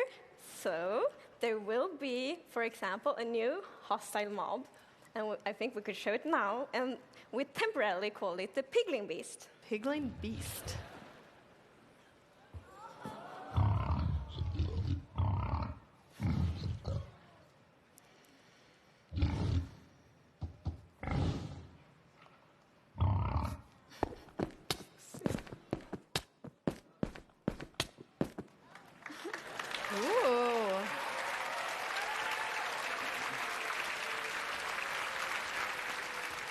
So you said we're temporarily calling it the Piglin Beast. What does that mean for everyone? So we would actually love to get suggestions from the community on a better name. So please, if you have any suggestions, send them, and then we can pick the name later. And what happens with this new to-be-named Piglin Beast? So the to-be-named Piglin Beast is really aggressive, so it's quite scary, but it's also the food source in Nether, actually. And so we really want the experience to be very unique in Nether. It shouldn't feel like another overworld. So when you get your food, you can't just have a pretty little farm. Instead, you need to find this scary, aggressive Piglin Beast and get the food from there. And this is the first time you have a food source in the Nether? Yes. Which is really awesome. So that does make it livable-ish. Livable-ish. Scary to live in still. And where does piglins come from? So piglin is actually what we call the pigmen now, and we are introducing piglin mob as well. We can take a look at the video, I believe. Let's see them. Piglin.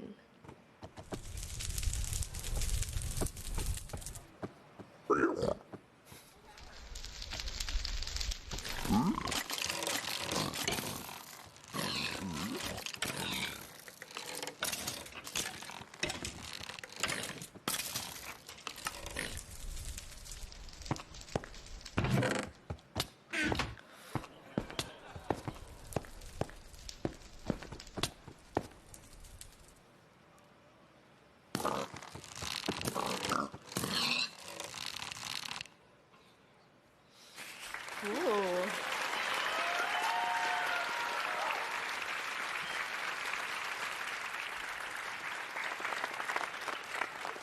They look mean, but they also have the floppy ears.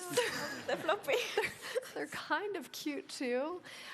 Yes. Sorry, but yeah, there's a lot of going on in this video, but at the core, the piglin is almost like a new civilization that we add to the Nether, and they are actually hostile towards the player. They also don't like wither skeletons, and they hunt the piglin beast for food as well. Wow.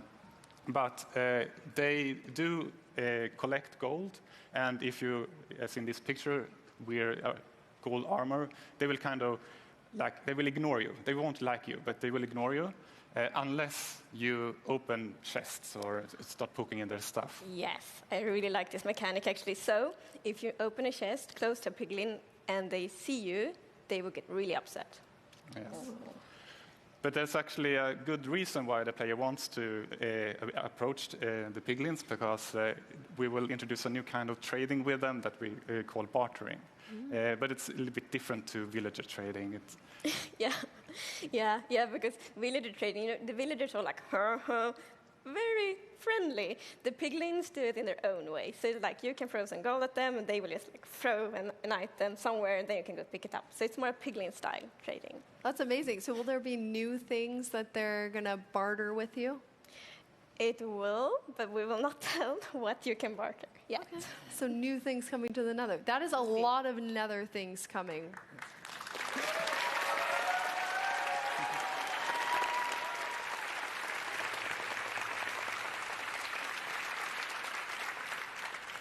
Any particular favorites in this update for either of you? Or you love them all too much? Yes. But for me, it is the piglins, because we have so many ideas. Ooh, yes. So many ideas for them. Yeah. Agnes? I think for me it's the biomes, because, well, it will be so interesting to explore, but of course biomes also add so many new resources and so many new atmospheres. So yeah, I'm very excited for the biomes. Amazing. Speaking of biomes, we have a vote going on that we now have a winner for. Prediction. That's exciting. Predictions on the winner. It's either swamp or mountains. Which do you think will take it? Well, I will guess swamp. Okay. Yeah. Jens? Well, snow is snowier. So you're guessing mountains? Mountains, yeah. Maybe we should find out. Is our correspondent somewhere close? Yeah, okay, there you are. Hello!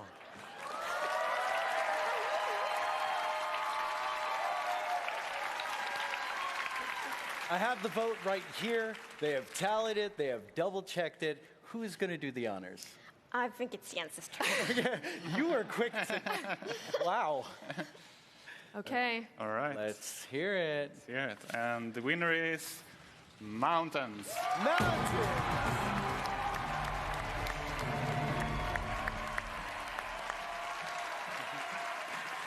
That is amazing. How does it feel with the mountains? It's great. Absolutely. Yeah. It is also your prediction. His prediction, yes. Can you remind us what we'll be getting in the mountains? You will get goats, and you will get a new kind of snow. Yes. Yes. And we'll also look into the generation of the mountains to give them a more majestic feel. Yeah. Ooh.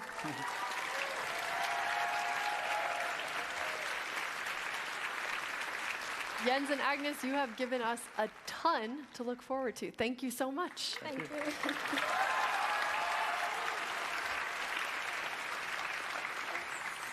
It's been a show packed full of announcements. And to answer some of the questions that have been coming in live during the show, stay tuned for a developer panel that begins right after this. But first, let's take a quick look at what's happened over the course of this show with so many updates.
Minecraft wouldn't be what it is today without all of you. On behalf of our entire team, thank you so much.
Wow, what an excellent show! We got them hot off the stage. Welcome back and settle in because we've got plenty more to talk about.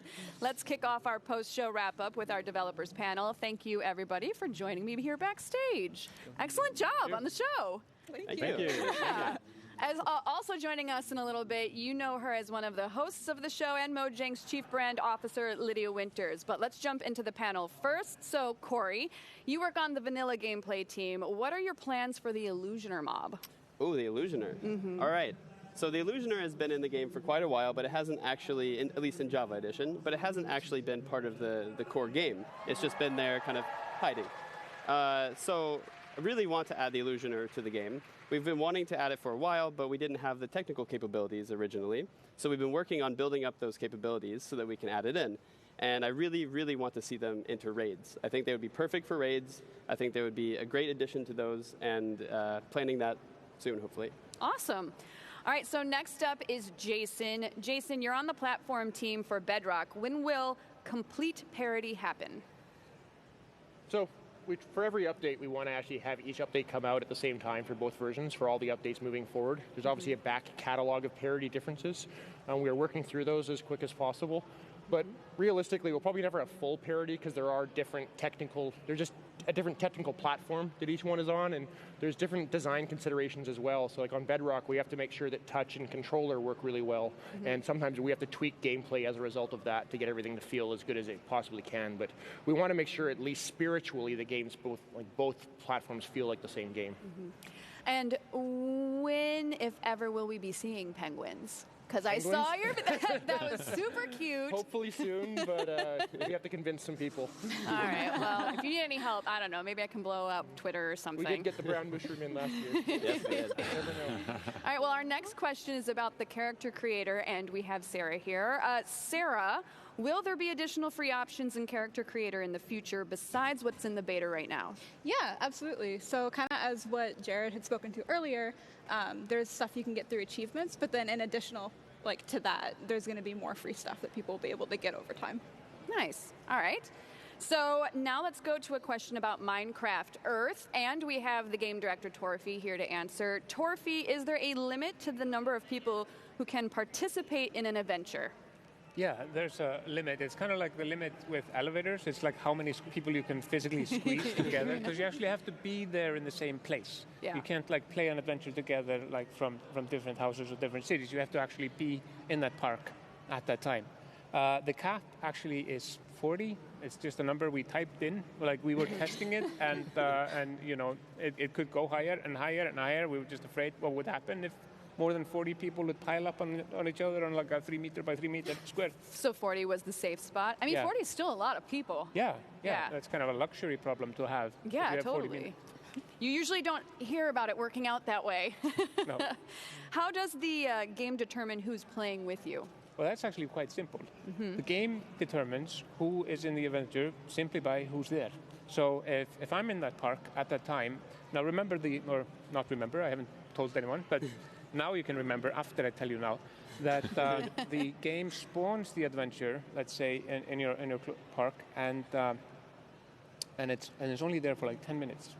So you get in, and it lives there for 10 minutes, and you play the adventure, but then by virtue of some sort of magic, it starts unspawning. So the people who are there, even if they don't know each other, if it's just the same people, they're part of the same adventure, and they share the same prizes. But when it collapses in like these spawns, they're out. So got it. Yeah. Okay, interesting. All right, so we also have the game director for Minecraft Dungeons here, Mons. Mons, do you have a favorite ability in Minecraft Dungeons that we should look forward to? Sure. So the way abilities work in Minecraft Dungeons is that they're kind of separated between artifacts that you have in your hotbar, they have a cooldown, and then there's the enchantments where you invest points that you get as you level up into gear. So I think combining those gives some really interesting gameplay. So I'm the type of person who likes to play an archer character, take out enemies from a distance. So combining the multi-shot enchantment for bows, which lets you kill a bunch of mobs at once, and then using the fireworks arrow to sort of get fireworks all over the screen, I think that's really fun. That's super cool. All right, so let's now get into some vanilla gameplay questions, this time for Agnes from the vanilla gameplay team. Agnes, why are there no female villagers?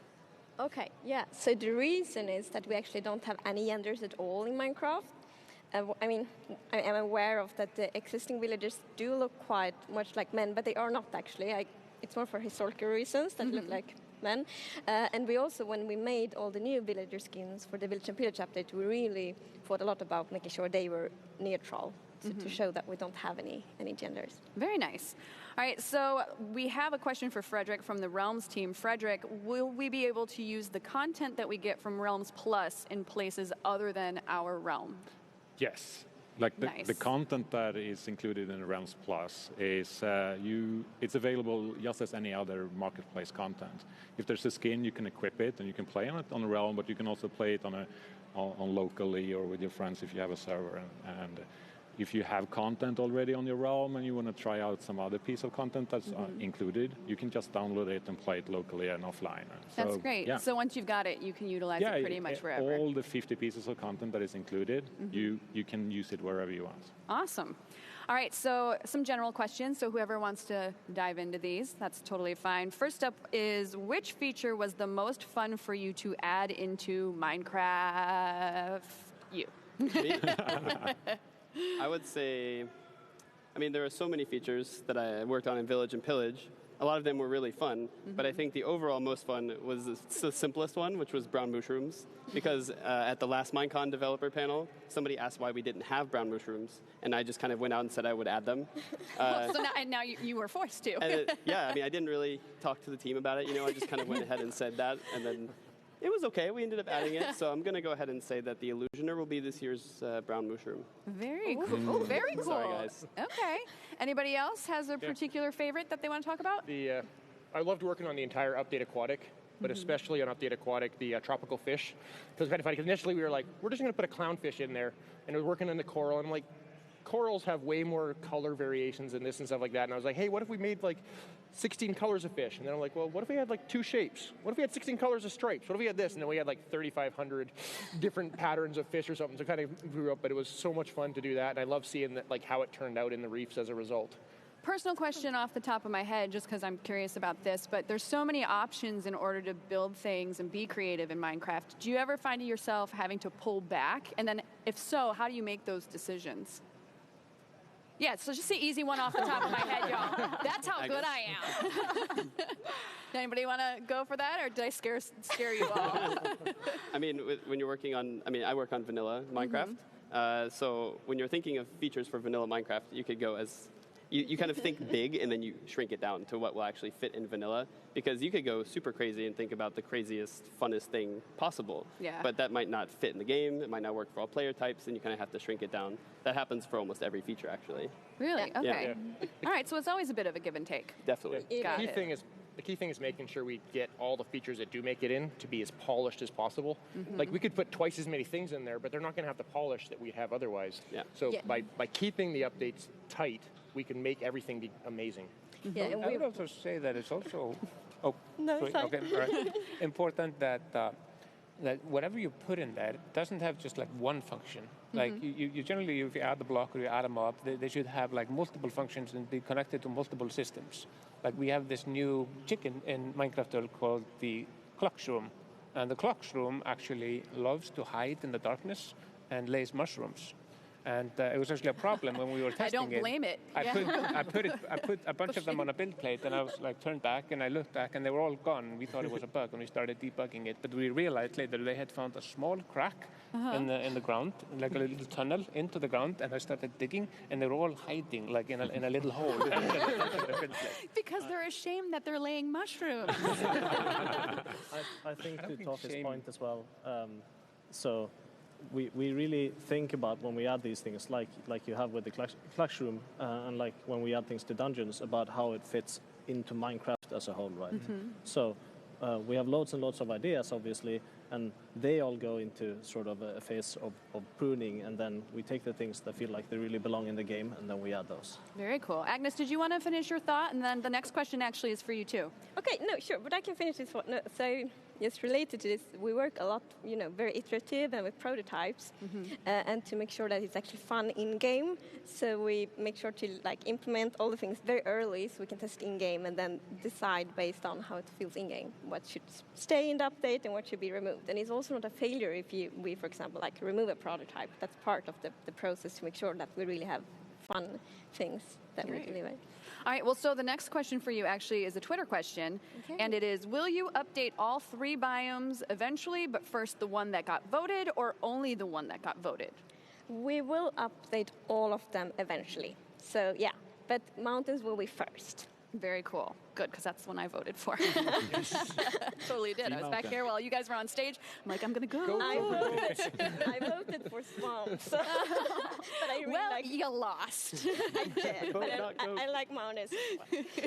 I can finally finish. I've been working on this, the Shining Hotel, that Overlook Hotel, for like 2 years now. And now that the mountains, I'm going to wait until the mountain update comes out, and then I'm going to bust out with it. I'm very excited. Smart. All right, so moving on, less about me, more about you guys. This is to everybody as well.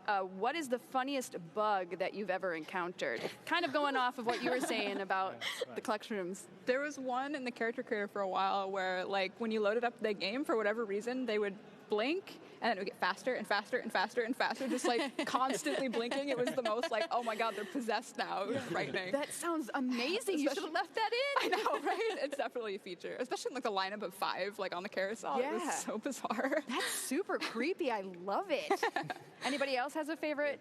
When we were bringing the animation system into Bedrock, all the pigs, all of a sudden, they kind of rotated their whole bodies this way, and their head was on the ground. It kind of looked like a pink vacuum cleaner.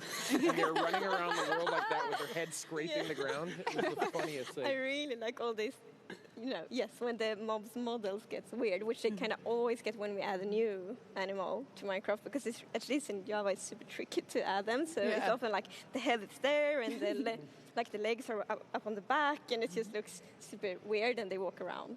Has there ever been a bug that you guys have run into that you liked so much that you just left alone? Yes. All the time. All the time? We have a thing in dungeons where the arch illager sometimes appears and disappears, and it does that by kind of getting really small and then getting bigger again.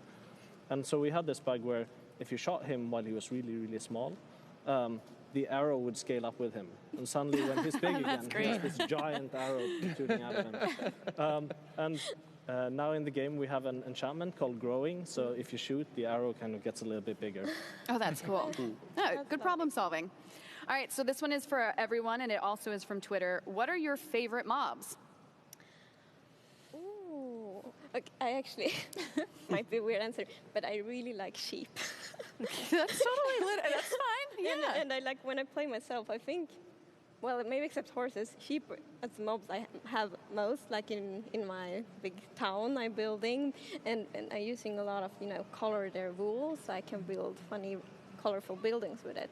Is that what attracts you to the sheep as the mob? Like, what is it about the sheep that you like? Well, I mean, they are cute, but yes, it's the wool and that you can color it. Mm-hmm. I really like that. Yeah. Very cool. Anybody else has a There's one fave? that I think is amazing, which is part of the new mobs from Minecraft Earth, and it's unannounced, so I'm not going to talk about it. Come on, you can't do that. Yeah. Maybe that's the next poll for Red next Stone. year is which mob do you think was Torfy's favorite? For next year. We've got it figured out. All right, so here's a good one. Where do you guys see Minecraft going in the next 10 years? So we want to continue update Minecraft for many years, much more than just 10 years. So I think we will continue probably to have these major updates. 2 updates here approximately, and then just continue. And then of course we need to make sure to always keep Minecraft Minecrafty, and that's something we think a lot about. Yeah. As soon as we add anything or just fix a bug, we always need to think so we don't break the magic of Minecraft.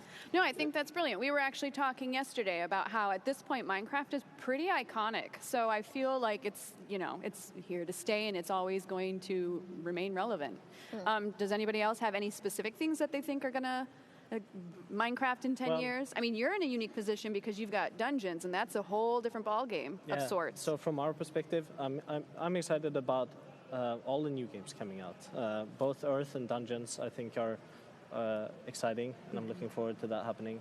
But I'm also looking forward to updating Dungeons over time. So we'll launch it, but then we'll keep updating it as we go, just like we do with regular Minecraft. Not to put you in the hot seat, but what's the pressure been like knowing that you're taking such a beloved game and kind of shifting gears with it in a different direction? You're like, it's been the worst. Yeah. it's certainly a little spooky. And it's something that we think about a lot as we make it. But we have the luxury of sitting right next to the vanilla team. So if we need to sync with Agnes or Corey or Jens, we just walk over there and do that. And that's tremendously useful for this. Yeah, that's we great. Actually collaborate a lot on the design. So we have, we sit next to each other, but we also have weekly things where we talk through all the design questions that come up and inform each other. So we're really synced, which is really good. There you go. Just like Minecraft, you need to learn how to collaborate in order to build great things. Oh my gosh, hire me for your PR. All right, so Torfy, this one's from Twitter. Okay. What will Minecraft Earth be like for those in rural areas compared to those in cities and suburbs? Well, that's a good question. So Minecraft Earth has these features that we looked at, the adventures and the build mode. But in order to go out and find the adventures and to collect blocks, you have to walk, basically use your feet. And there's a map, and we used OpenStreetMap, which is an open source database, which is a really amazing map of the entire globe. So in order to pick the places where we put the content, we didn't choose the path that other games have gone to have players go out and promote areas, because what happens then is it's mostly places in big cities or in bigger towns. But OpenStreetMap literally has a map of every small town in the world. So we had a bit of a problem. I probably shouldn't talk about it right now, but I will. I mean, feel free. That some people people are playing Minecraft Earth right now in 5 cities, but some people found out a way how to play them somewhere else. And when that happened, I woke up and I opened the map and I can see a heat map of the world where people are playing, and it was literally everywhere. It was small towns in Russia, somewhere in Siberia, somewhere in South America, in Africa, and in Asia. It was literally a virus infection of the entire world, which is cool, but shouldn't have happened. The point I'm saying is it should be everywhere where people live. So not in some random hill in the middle of the Sahara, maybe not, but where people live and where's the map, there should be Minecraft Earth. Very cool. Totally random, and maybe you did or didn't do this, and I wouldn't know because I haven't played the beta yet, but are there any Easter eggs at all? Yeah, tons? Yeah. Great. Well, I will be outside a lot. All right. So, again, this one's to everyone. This one's from Twitter. actually, you know what? I'm taking that back. I want to move on to a different one. Corey, what things are important to consider when brainstorming ideas to suggest to developers or make into a vanilla-style mod? That's a big question. I know. That's why I switched it up, because the other one I think is going to be more fun. Yeah, so when you're kind of thinking of ideas, when we think of ideas, we try to think first of, would this fit in with the original game? Does it add something to it? And then we think, does it work with other features that are already in the game? We really try to add things that will interact with the game loop and try to bring everything together. So when you're thinking of features to suggest, try to think about how does this interact with features that are already in the game? How would this enhance them, for instance? Like penguins would really enhance Minecraft. Yep. You make them chase fish. And... Yeah, it'd be perfect. But that's what you got to think through, is what you're saying. Yeah. They would interact with fish. You know, there's glaciers that were added and they drop feathers. They'd be on glaciers. I like the pitch that I've started. I don't think I'm allowed to go 2 mobs in 1 developer panel, so I'm going to hold off there. No worries, no worries. All right, so this is the other question that I was holding off on. This is for everybody. What are your favorite pizza toppings? You want to just start and go around? Oh, yeah. I love pepperoni. Nice, Classic. solid choice. I like the classics. It's like a tomato and cheese pizza. Nothing fancy. That's fine. It's totally fine. I think bell pepper. Actually. Bell pepper. Yeah. Okay. Nah. This is a tricky question. Or a trick question. Well, to be fair, like if there's a really good cheese on it, I probably think mozzarella, which is quite basic as well. But yes, I would say so. You thought that was tricky? I thought that was a perfectly fine answer. I had to thought for a long time. I think for a long time. That's true. You guys have actually been on stage for like a good solid 2 hours. I'm sure you're starving. Torfi, what about you? What's your favorite pizza I once topping? had a pizza in a restaurant in eastern Iceland, which was called Rudolf, and it had like reindeer meat and red berries. It's very sad. Oh. Yeah. Whoa. But generally, just pepperoni and pineapple. I mean, emotionally sad, yes, but was it tasty? Sadly, yes. Sadly, yes. What about you guys? Ham, pineapple, and bacon. Ooh, mixing it up. I'm with Agnes here. Like a really good mozzarella cheese. There's a one called Scamorza, which is like a smoky. Yeah, Ooh, it's so good. I need to try that. Okay, I'm really hungry now. Great.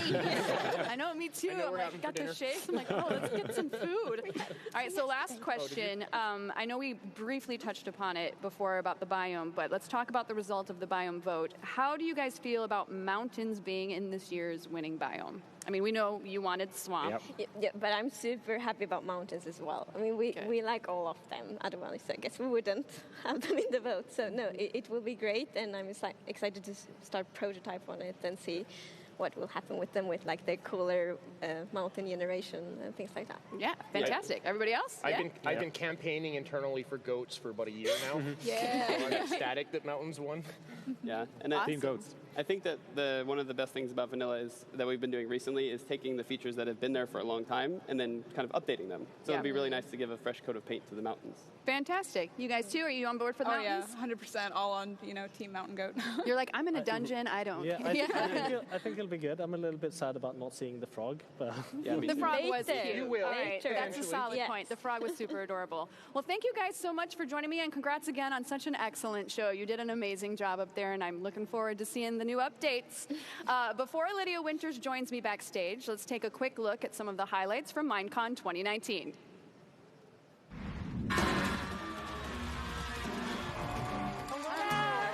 Craft team. Articles and growing the crop.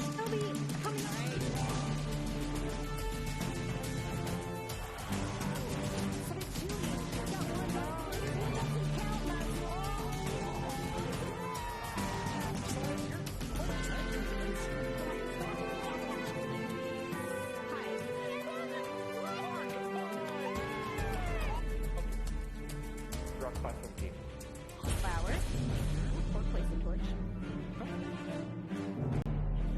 Yep.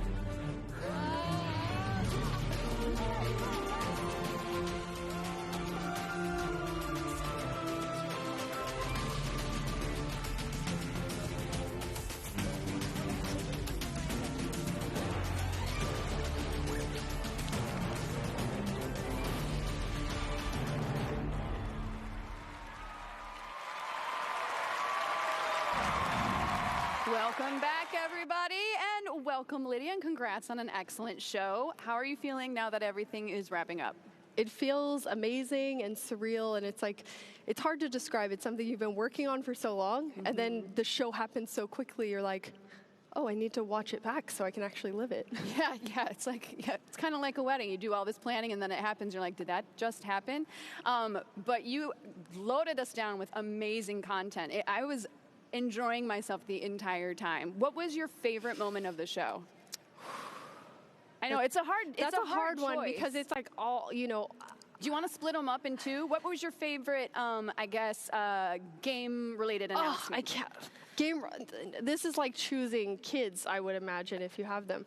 Like, how do I pick? I think the main thing for me was this year. The thing I loved is that we got to show so much of our, like, what's happening in the studio. So, like, last year we got to we announced Dungeons, but we said very little about it, and this year to get to show gameplay of Dungeons and Earth, it just felt like, how huge is it? This was the first show where we felt like we have to cut content. It's too much stuff, which is like the most luxury problem to have. Like there's too many cool things to tell everyone. Yeah, I actually really enjoyed the Dungeons trailer as well. I thought that was super cute. It was amazing. So that's going to actually start the game. So that is the intro sequence, and it will put you, in the mindset of what's happening in the game so that you can go off and like start playing, which feels like that was so exciting to premiere here. I also like the physical mini games that you guys had on stage. That was maybe I was sitting here and I'm like, oh man, I wish I could play that right now. They were amazing. They were so good. And especially because they've been practicing, but with nothing actually sticky or gross in the... Oh, so they didn't know what they were touching? No, so they we practice with things like cups and just normal stuff, so you kind of dig around, and their responses couldn't have been better, and like, just seeing the scene where Scott was digging and like Maso was like, I just loved it. His face was my new favorite. He should host so much stuff. Like he's Everything, my I think. new favorite of all time. I was just like, oh my gosh, that guy's adorable. How excited are you for the year ahead? I mean, you guys have come a long way and you've got a ton of stuff. It's really amazing. I mean, when I started at the company, someone told me like every year it gets crazier and crazier with Minecraft. And now I'm into like past my 8th year working on it. And honestly, every year gets crazier and crazier. And I don't think 2020 is going to slow down when we launch 2 new games. Do you ever get a 3 chance, with the board game? Do you ever get a chance to kind of, when you come out with so much content, to sit back for a little bit and just kind of take a breath and assess and just enjoy what you've made? Or is it immediately back to the drawing board because, Minecraft being what it is, there's always the demand? I feel like this might be that only moment that I have. Like right now, sitting this very and like second. enjoying it, and then we'll all, we'll start talking again, like, oh, next year we can do this because that worked really well. And it's just, when you work on something that you love and are super excited about it, it's hard to not do it. Awesome. Out of the voting, was the mountain biome your personal pick, or which one were you rooting for? I'm from Florida, so I was a bit biased towards the swamp. But at least we'll have Minecraft Festival in Florida, so, we can have mountains in Minecraft. So I'm glad you brought that up, because that's a perfect transition into my next question about the announcement of Minecraft Festival 2020 being super exciting. What are you most looking forward to there?